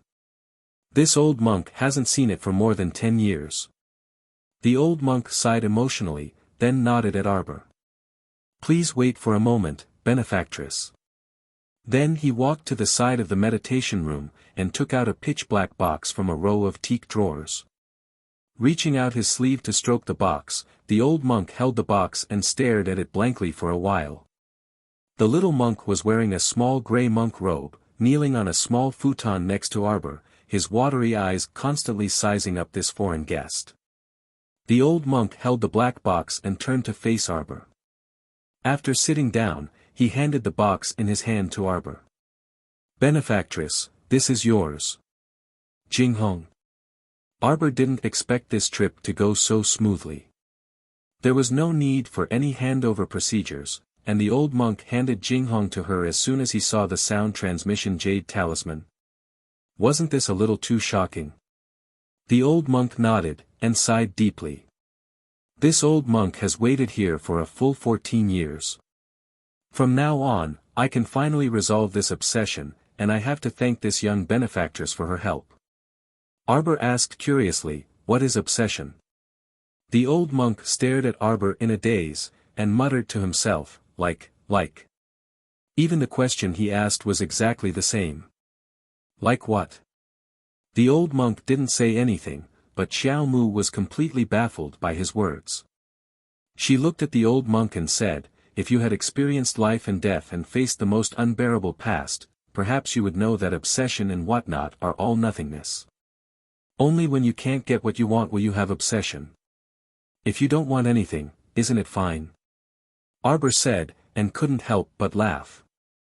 It's easy to say, how can a person not want anything? Like her, no matter how much she wanted nothing else, praying for the safety of her family was also a request. Arbor said softly, as a person, do things, and stay true to your heart. Why do you have to care so much about what the world thinks? She didn't even realize that she had relaxed her mind in front of an old monk whom she had just met. She smiled inexplicably. It was as if the old monk was an old friend that she had not seen for a long time. In front of the old monk, she did not need to set up any defenses. The old monk looked at Arbor in a daze for a long time, and then he laughed. Yes, but no. Good child, you are much more carefree than her, ha ha ha ha. With such a joyful laugh, the two of them became less restrained and their conversation became more natural. The little monk was stupefied as he watched from the side. He had never seen his master treat anyone so cordially before. In the past, many of the guests who came to his door were like this benefactress in front of him. They were dressed in brocade and were obviously high officials and nobles. However, his master had never been polite to them. Child, this is a remote village in the mountains. It's not easy for you to come here. Stay here for a couple of days before you leave. Thank you for your kindness, Grandmaster. However, I still have important matters to attend to, so I can't stay here any longer. Thank you for your kind intentions, Grandmaster, Arbor hurriedly said. She had to hurry to Bailon fortification immediately. She was worried that Mo Lien would be anxious. Since that's the case, then you must have a vegetarian meal before you leave, the old monk quickly said.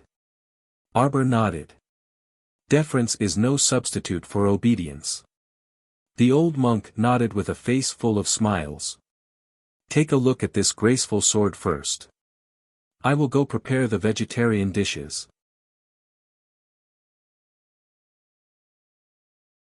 Chapter 728. Thank you for your trouble. Arbor nodded. After watching the great master leave, she raised her hand and touched the pitch-black box. From the outside, this box was as warm as jade, without the slightest peculiarity. However, after opening it, a strong murderous aura accompanied by the spiritual energy of heaven and earth gushed out. Only then did Arbor realize that this seemingly ordinary box was actually able to completely lock the aura of a divine weapon inside, not letting the slightest bit of it leak out. Spiritual light surged into the sky. Even though it was only for a split second, the commotion was enough to startle the surroundings. Arbor was startled and hurriedly raised her head to look. Only then did she realize that the entire sky above the meditation room had already been sealed by an aura. This layer of spiritual light simply couldn't surge out. Only then did she let out a sigh of relief and slowly sat down again.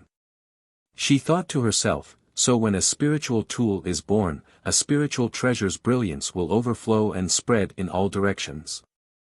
If I didn't guard against it, it would inevitably cause a commotion and the world would know.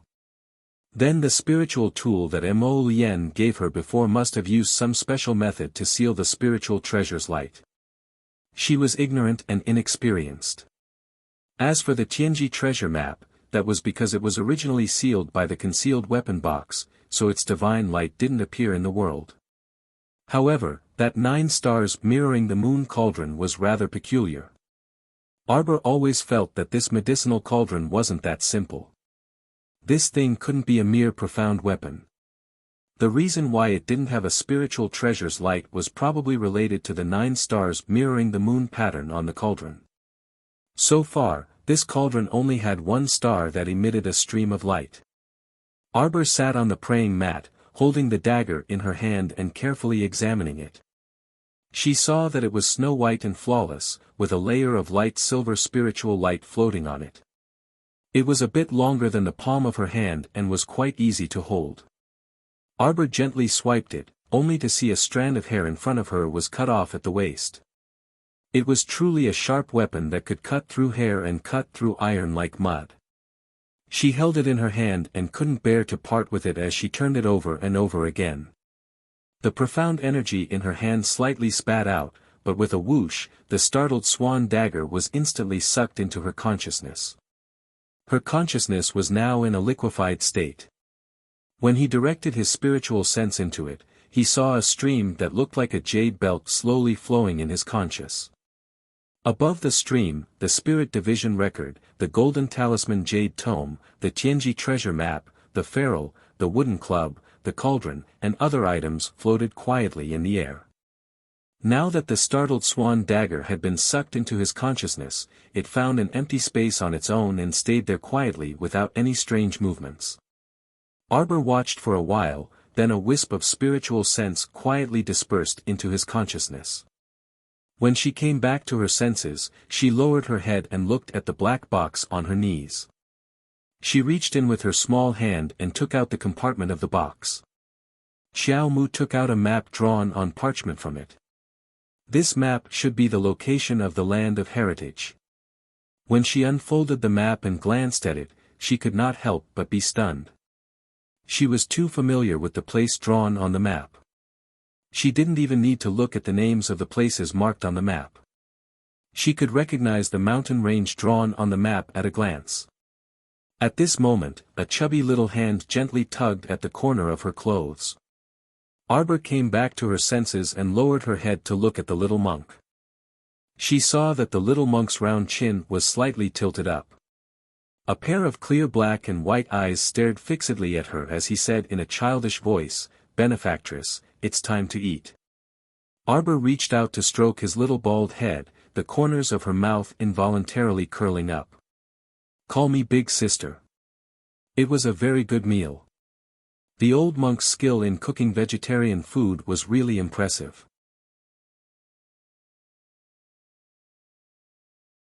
Chapter 729. After the meal, the old monk looked at Arbor as if he wanted to say something but hesitated. Arbor spoke up, "Does Great Master have something to say to me?" The old monk sighed and said, "This old monk has a presumptuous request. All these years, this old monk has been waiting for a fated person with the startled swan dagger. Now that my wish has been fulfilled, this old monk would like to leave Shadow Moon Temple and travel to the outer planets." "You want to leave Sikong planet?" Arbor was slightly taken aback. The old monk nodded and said with a smile, "Traveling can broaden one's horizons and broaden one's mind. Arbor's gaze landed on the chubby little monk on the side. This little monk was currently looking up at them with his round chin and his round eyes. He's called Kong Kong. He's a very easy child to raise. You don't have to worry about him usually. Just give him 2 or 3 vegetarian buns every day. The old monk's heart was too big. He wanted to slip away and throw the little monk to her. That's right, she did take the startled swan dagger and map that he gifted her, but he didn't say that she had to bring a child back along with her. Arbor pursed her lips. The old monk glanced at her and quickly continued, "Child, if you're unwilling to take Kong Kong with you, then leave. After that old monk goes out to travel, there will be only Kong Kong left in this empty temple. Although there shouldn't be any problems with food for 2 to 3 years, leaving such a young child alone in the temple, sigh, how can this old monk bear to do that?" Arbor rolled her eyes and muttered to herself, "If you can't bear to, then can't you take him along with you on the road? Wouldn't it be fine if you also brought him to travel around? Kong Kong is still young after all. At this age, it's not suitable for him to go out for such a long time." The old monk seemed to have seen through Arbor's thoughts and quickly said, "Don't worry, this old monk will only go out for 3 years at most. After 3 years, I'll definitely come find you and bring Kong Kong back. As for Kong Kong's safety, you don't have to worry. Although he's young, he has enough strength to protect himself." "Kong Kong!" the old monk called out. The little monk, Kong Kong, suddenly stood up shakily from the praying mat. He shook his little butt and suddenly stretched out his 10 little round fingers. 2 balls of fire were slightly jumping on these little hands. Fire spirit. Arbor was shocked. This was the first time she had seen someone other than Mo Yen who could control fire so skillfully. The 2 flames were crimson in color and looked very bright. Compared to the red flame in Mo Yen's hand, it seemed to be even purer. Of course, it couldn't compare to Mo Yen's purple flames. However, this wasn't the main point. The main point was that this little brat was only 4 years old, yet he had already comprehended spiritual fire. This is the level 7 spiritual fire that Kong Kong controls. When the old monk mentioned this, his expression could not help but turn slightly strange. When he brought Kong Kong back, Kong Kong was still a baby. It seemed that he had only been born for a few days. However, it was precisely this kind of baby that was born with spiritual fire. At first, the old monk did not notice it. After he brought this baby back, the meditation room would occasionally catch fire.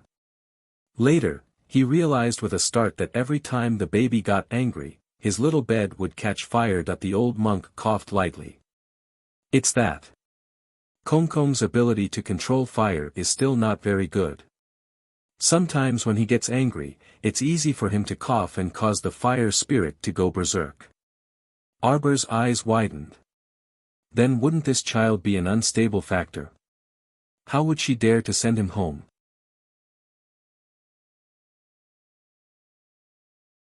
Chapter 730. The old monk hurriedly added, "Don't worry, don't worry. Kong Kong is a very obedient child, he usually doesn't get angry. Once he gets angry, it's like a mountain flood erupting, magma spewing out. He's usually very quiet. Prepare a meditation room for him and let him chant sutras. He doesn't come out to cause trouble." The old monk said again. Arbor looked at the old monk speechlessly.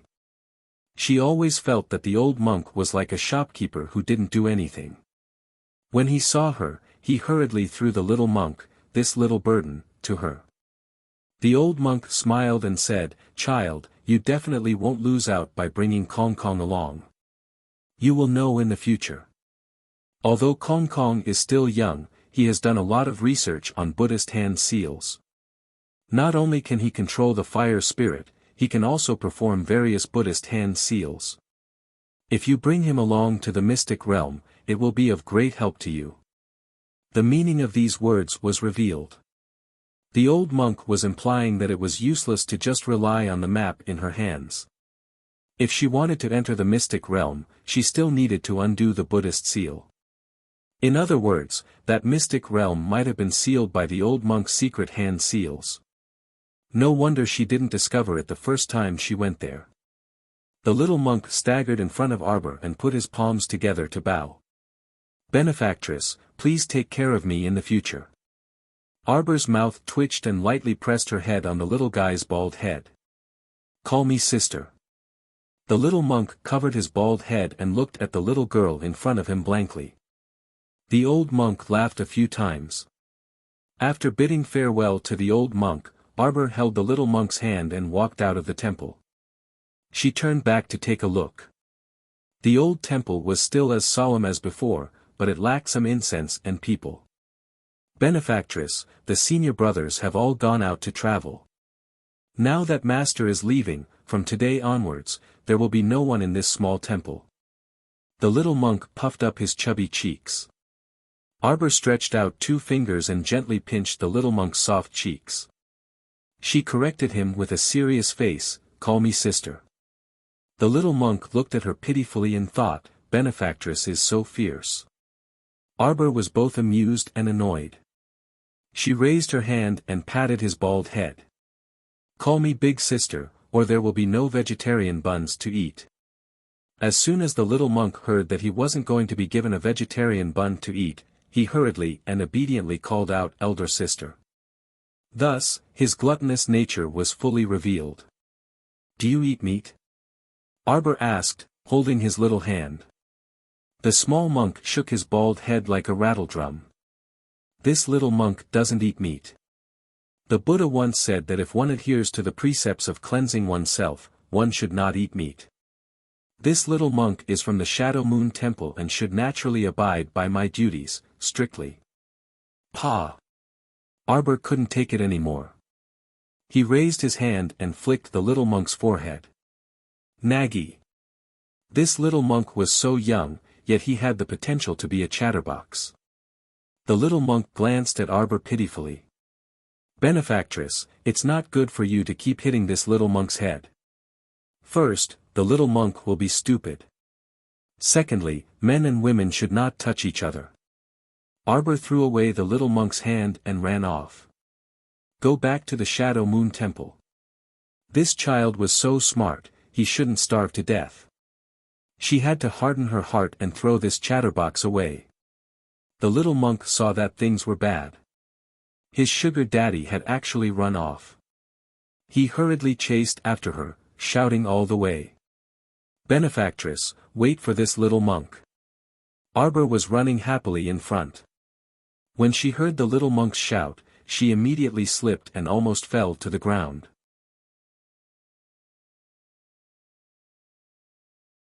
Chapter 731. An hour later. Arbor got onto the official road and flagged down a carriage. She gave the driver of the carriage the equivalent of half a liter of soybeans. She then carried the little bald child and sat on a carriage headed for Bailon City. There was still about 2 hours' journey from here to Bailon City, so Arbor didn't feel like carrying the little baldy. There were only 2 couples in the carriage, and one of the couples was also carrying a 4 to 5-year-old girl. When they saw the little monk get on the carriage, they sized him up curiously. "Amitba. Greetings, benefactors. This poor monk pays his respects." The little monk put his palms together and chanted a Buddhist proclamation. The people in the carriage looked at Arbor even more curiously. A half-grown young lady with a 4-year-old little monk. No matter how one looked at it, this combination was strange. Arbor twitched her mouth, and she pulled apart the little monk's clasped hands. The little monk pursed his small lips and looked pitifully at Arbor. "Benefactress, this poor monk chased you all the way just now, and now I feel hungry." A vegetarian bun stuffed the little monk's small mouth. "Eat your food. You're nagging to no end. Moreover, you're so freaking young, yet you're so scholarly," which really made people laugh. The little monk held a vegetarian bun with both hands and started nibbling on it happily. On the other hand, the little girl of the same age stared at the little monk with an impatient expression. The little monk ate halfway, but he couldn't eat any more from the little girl's stare. After thinking about it, he tilted his head, tore off a small portion of the untouched vegetarian bun, and handed it over. The couple carrying the child hurriedly thanked this compassionate little master and took the vegetarian bun to feed the little girl. Arbor didn't say much, but the couple who had fetched the vegetarian bun revealed to her that they were going to Bailon City to seek refuge with their relatives.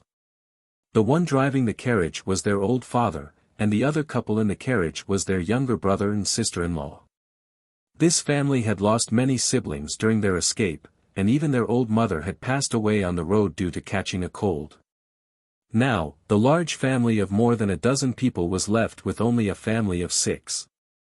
Speaking of this, they couldn't help but sigh endlessly. However, Xiao Mu only listened attentively.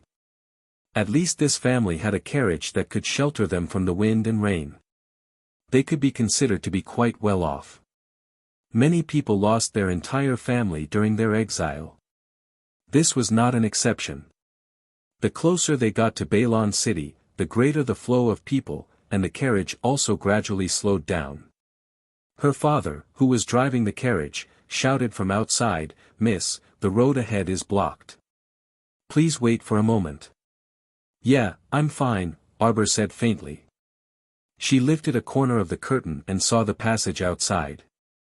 Sure enough, it was blocked by large and small carriages and people. He couldn't help but frown slightly as he thought to himself, if it really doesn't work, then I'll just sneak in through the night. That way, I won't have to stay outside the city to catch the wind. Benefactress, I want to pee. Arbor. He really wanted to send this little baldy flying with a slap. Not only was he nagging all the way, he also had all kinds of bad habits. But when she turned around to look, she saw that the child's fair and tender face was red. He looked at her pitifully, and her heart inexplicably softened a little. The woman with the child couldn't help but laugh out loud. "Miss, how about I take this little master to relieve himself?" Without waiting for Arbor to express her opinion, the little baldy shook his head like a rattledrum. "No. I want Benefactress to take me there."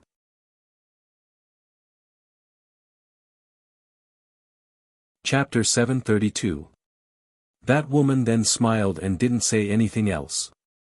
Arbor pulled the little baldy down the carriage and sized up the surroundings. However, she saw a sea of people congested on the path. Fortunately, there was a circle of underbrush that was half a person's height, which was just enough for the little monk to enter and relieve himself. In any case, the little monk was only 4 years old, so there was nothing to be ashamed of even if other people saw him. "Benefactress, you aren't going to sneak away, right?" The little monk parted a pile of underbrush and turned to look at her, his large, dark eyes staring straight at her. Arbor. Benefactress. Arbor gnashed her teeth. "Don't waste your breath and hurry up. I'll wait for you here." "Okay." The little monk finally relaxed and happily ran into the underbrush. Arbor shook her head speechlessly.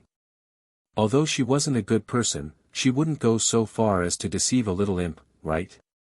She had said that she would bring him along on the journey, so how could she abandon him halfway? There were quite a few people coming and going, and when they passed by Arbor, their gazes couldn't help pausing on this little girl in snow-white clothes for a moment. This little girl was truly too good-looking. Arbor wasn't accustomed to being stared at, so she turned around. With a slight movement of her mystic conscience, she took out that jade messenger talisman from her inner world. There was actually a line of words that Mo Lien had left behind on the jade talisman. "Jojo, where are you right now?" Oh, crap. She had left a message for him and then left the jade messenger talisman in her inner world without checking it. Mo Lien should be worried to death, right? The little fellow lightly patted his head and hastily took out a talisman pen, hastily leaving a message on the jade messenger talisman. "I'm outside Bailon City and will enter the city soon. Don't be anxious." Just as she put down the talisman pen and put away the jade messenger talisman, she heard a shrill voice. "Mother, woo-woo-woo." She saw a ball of fiery red pounce over, and in an instant, it threw itself under her ankle, hugged her leg, and began to cry. The surrounding people were immediately petrified, and they all looked in disarray at that red-clothed little Baldy who had suddenly pounced over and hugged the little girl's leg. Little Baldy's lips were red and his teeth were white, tender and cute. He looked very cute. But Arbor was shocked by this child. Where did this little brat come from? Why did he randomly grab someone and call her mother? Mother. Little Baldy slightly raised his little head, stared at the little girl, and cried, "Mother, mother, mother." Xiao Mu yanked him off her lap and tossed him to the side. There was a slight movement in the bushes. Kong Kong heard the movement and ran out. The two little Baldies looked at each other. The red-robed little Baldy suddenly pointed at Kong Kong and shouted, "Who are you? You actually pretended to be me and pestered my mother. Do you want to replace me and be mother's son?" The passers-by were stunned. At this moment, many pairs of eyes were staring at Arbor in disbelief. Fuck, this little girl herself is not young, but her son is already so old. Now, these two bald sons are even vying for favor in public. Kong Kong was baffled.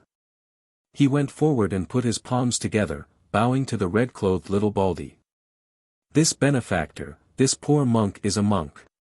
Please don't speak nonsense." Afterwards, he turned back to look at the speechless Arbor. "Benefactress, is this little benefactor your son?" "I don't know him." Arbor irritably pulled down the little monk's clasped hands. "Let's go." She didn't have time to chat here. She still had to hurry into the city.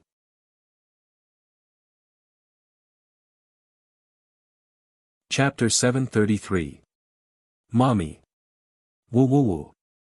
The red-clothed little Baldy was immediately like an abandoned puppy, whimpering as he threw himself at Arbor's feet and cried, "Mommy, Mommy, don't leave me behind." Fuck. The Snake Beauty was truly drunk.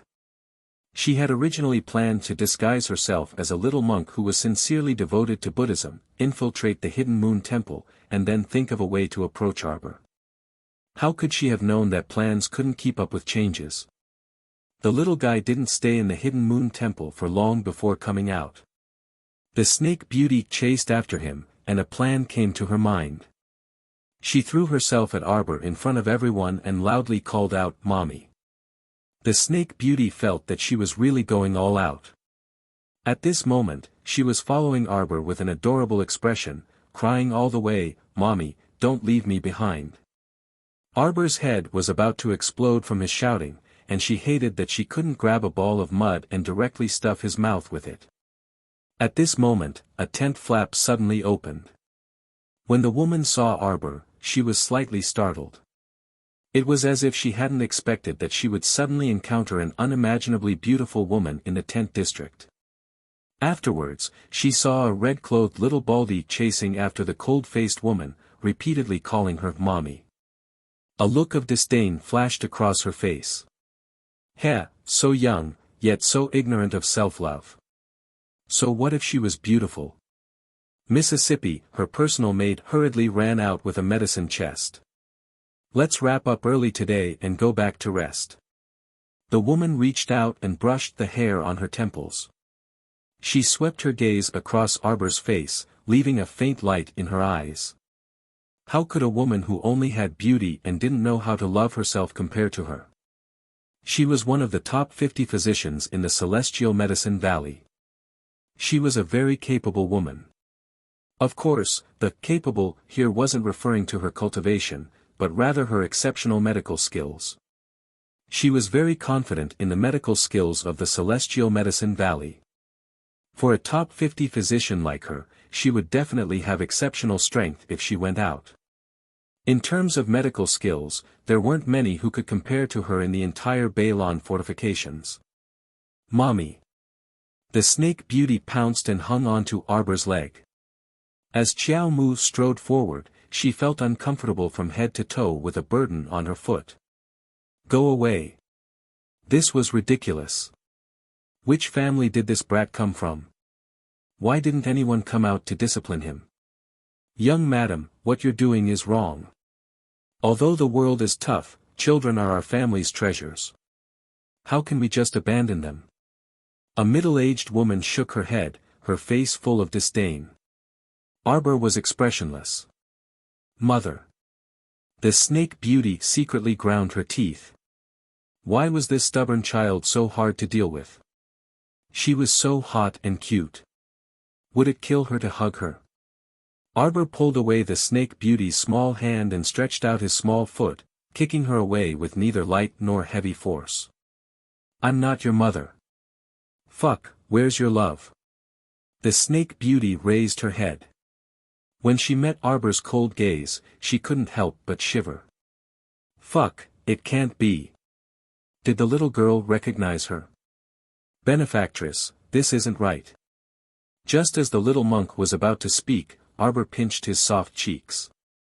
Creak, at this moment, Balon City's city gate suddenly opened.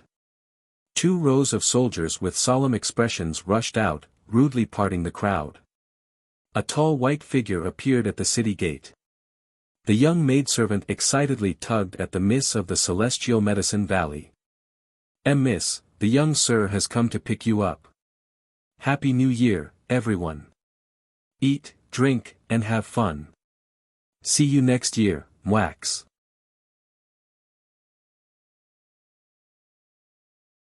Chapter 734. A black jade belt bound the man's black hair up high. His thin lips were tightly pursed, and it was hard to tell whether he was happy or angry. His phoenix eyes were awe-inspiring without being angry. It just so happened that the sun was setting, and the sky was blanketed in red clouds. The wind was blowing and the clouds were undulating, and the chill seeped in. Mo Lien strolled out of the city gate, and he caught sight of the little fellow in a plain gown among the crowd at first glance.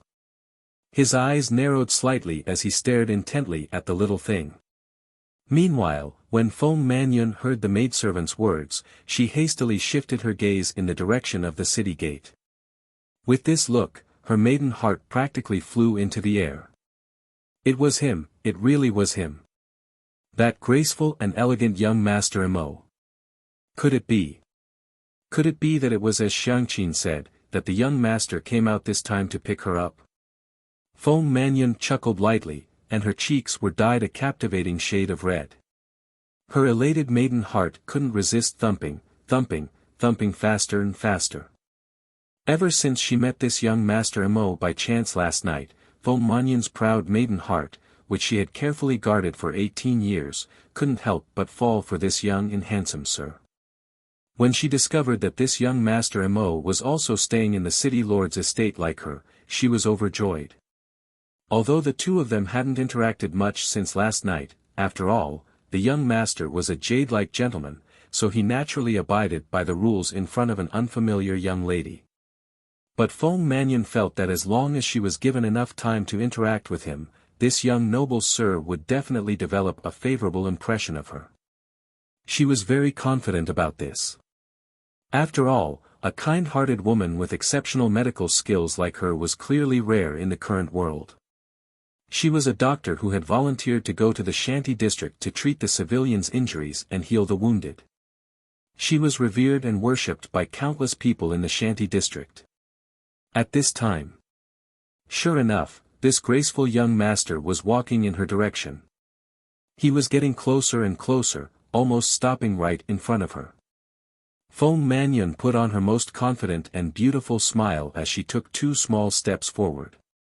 She had just curtsied halfway when she murmured, "Young Master Mo." Prince Mo then drifted past her, not even sparing her a glance out of the corner of his eye. When Feng Manyun discovered that Prince Mo had directly dashed past her, the beautiful smile on her face instantly froze, as if it had been glued to her face.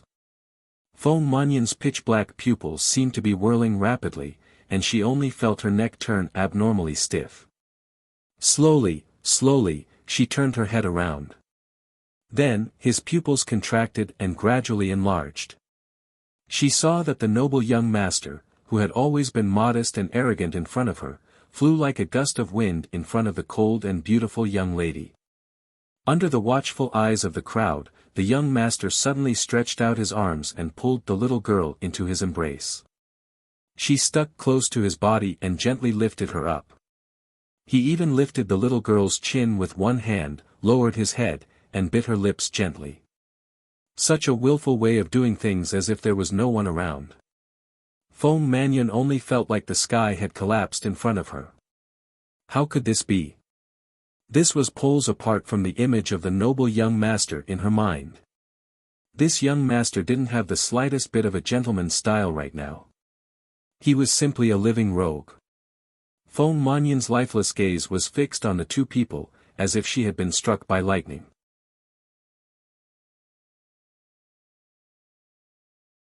Chapter 735. Mo Lien. Xiao Mu was caught off guard and was bitten by him, and her eyes abruptly widened. He bit her. He bit her in front of everyone. Arbor's little face was full of vigilance. This guy couldn't be thinking of beating her up, right? Why are you here? Before Xiao Mu could finish speaking, she saw the man pick her up by the waist with a cold expression and stride toward the city gate. What are you doing? Arbor moved her little hand, but he suddenly pressed it down. Arbor keenly sensed that the man was very angry. Yes, he looked very, very angry. But why? Our dear Xiao Mu lowered her little head and racked her brains, but she couldn't figure it out. Logically speaking, she should have been very obedient and sent him a message. What reason did this guy have to be angry? Humph. Moreover, they had only not seen each other for 2 nights. It wasn't like she wanted to fall into the crevice. If there was someone to blame, it could only be the underground village chief's fault. Benefactress. When the little monk saw that his patron was actually carried away by a fierce and domineering man, how could he tolerate it? He hurriedly took small steps and ran over to their side. Benefactress, what you're doing is wrong. Hurry and let go of my benefactress. Don't act recklessly. The little monk raised his round little chin and stretched out 2 chubby little fingers, pointing forcefully at Mo Lien, who was much taller than him. His appearance was so adorable that the surrounding people broke out into laughter. Mo Lien's eyes darkened, and she muttered to the little monk, "Your benefactress." That's right. The little monk didn't know that he was about to die. He still stretched out 2 fingers and raised them towards the sky, pointing them at Mo Lien. Hurry and let go of my benefactress. Let this little monk tell you, karma exists in this world. We should have a clear conscience when dealing with people, and we can't force anyone. You have to know that the cycle of karma is not about to end, it's just that it's not time yet. Mo Lien cast an indifferent glance at him. Hui Feng coughed softly and immediately flew to the little monk like a whirlwind. Before the little monk could finish chanting, he picked him up and grabbed him in his hand. Let go, let go. The little monk shouted. There was no anger in his voice, but he still stretched out 2 fat fingers and muttered cutely, how can you use violence and power? This method was wrong. Quickly let go. Benefactor, turn back and be saved. Don't make a single mistake that will lead to a series of mistakes. When the time comes, there will be no turning back. The corner of Huifeng's mouth twitched. Under Prince Mo's gaze, he tore off a corner of his robe and directly stuffed the little monk's mouth. Where did this little brat come from? He was so small, yet he was able to preach clearly and logically. Yes, the world was finally peaceful again. Even Arbor felt that it was a good idea to stuff the little monk's mouth. Otherwise, it would be too noisy. Mo Lien didn't say anything else and directly turned around to leave with Arbor in her arms. However, she hadn't taken a few steps when Feng Mannion, who had plucked up her courage, stopped her. Young Master Mo, Feng Mannion gave Mo Lien a standard ladylike curtsy before looking up. Her watery eyes gazed deeply at Mo Lien. Young Master Mo, you have been deceived by this woman. She isn't a young lady from a good family at all. Everyone here saw it just now. She has a son. Feng Manyun abruptly pointed at Arbor with widened eyes. She's so young, yet she's already fooling around with people everywhere. She even shamelessly had illicit sexual relations with others and gave birth to a son.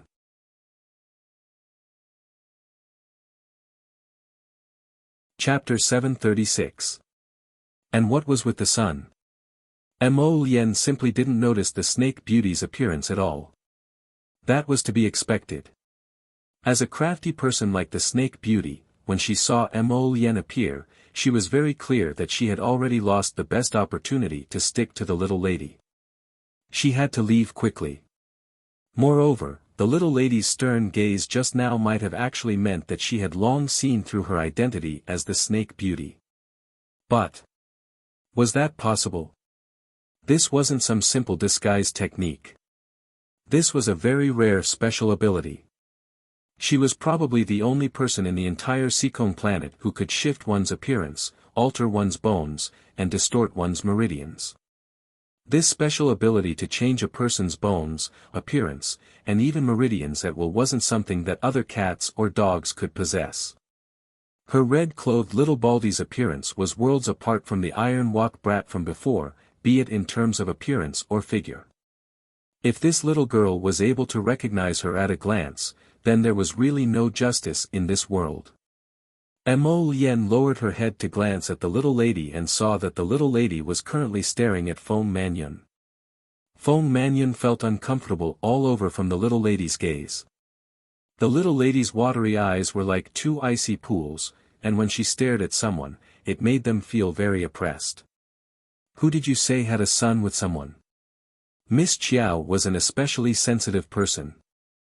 She could discern that the young lady before her clearly harbored a very strong enmity towards her with a single glance. Feng Manyun forcefully suppressed the anger in her heart as she gazed coldly at Arbor and said, "Could it not be? Just now, there was a bald child in red." Feng Manyun turned around, but her pupils suddenly contracted. Where was that child? Where did that damn little baldy in red run off to? Just now, there was clearly a little baldy in red who kept calling you Mom. Granny. Arbor suddenly called out, interrupting Feng Manyun's words. What? Feng Manyun's gaze suddenly froze as she stared at the little lady in front of her in disbelief. Although her face wasn't as rosy and exquisite as the little lady's, and she was also slightly older than the little lady, she was still a charming 18-year-old young lady in the end. If it weren't for the contrast of the little lady in front of her, Feng Manyun would also be a great beauty that everyone praised. But now? Just listen to what this wretched lass called me. Granny. Granny. Granny. Arbor didn't even raise his head, merely raising his eyebrows coldly. Without waiting for the infuriated Feng Manyun to retort, he continued to say with a stoic face, "Could it be that you really are my granny if I call you granny? I'll only be 15 after the new year. That little brat looks like he's 5 or 6 years old. You've all seen it." Arbor said expressionlessly, "Do you think I could have given birth to such a big son 5 or 6 years ago?" Heh. Arbor's lips curled up in mockery as he cast Feng Manyun a disdainful glance from the corner of his eyes. "You still claim to be a doctor. Isn't such a simple medical theory something that can be discerned at a glance?" "Doctor, ha." The two consecutive ha-s caused Feng Manyun's charming face to swell with a myriad of colors, turning it into a purplish-red hue. "You." Feng Manyun was rendered speechless by Arbor's rebuke. She wanted to say something, but she was tongue-tied and couldn't retort. "You scolded me very viciously just now. Apologize to me immediately. Otherwise, I'll make sure that you won't be able to utter another word from now on," Arbor said apathetically. The relatives at home hadn't left yet. "Speaking of which, your family is also kicking up a fuss, right? Ha ha ha. You're tuning into the Han Li's Wuxia Adventures YouTube channel. We're so grateful for your support, and don't forget to subscribe to join us on this incredible journey through captivating stories. Your generosity through donations truly makes a world of difference, as it's the primary source of revenue that allows me to expand and enhance this channel for you. Thank you from the bottom of my heart for being a part of this adventure.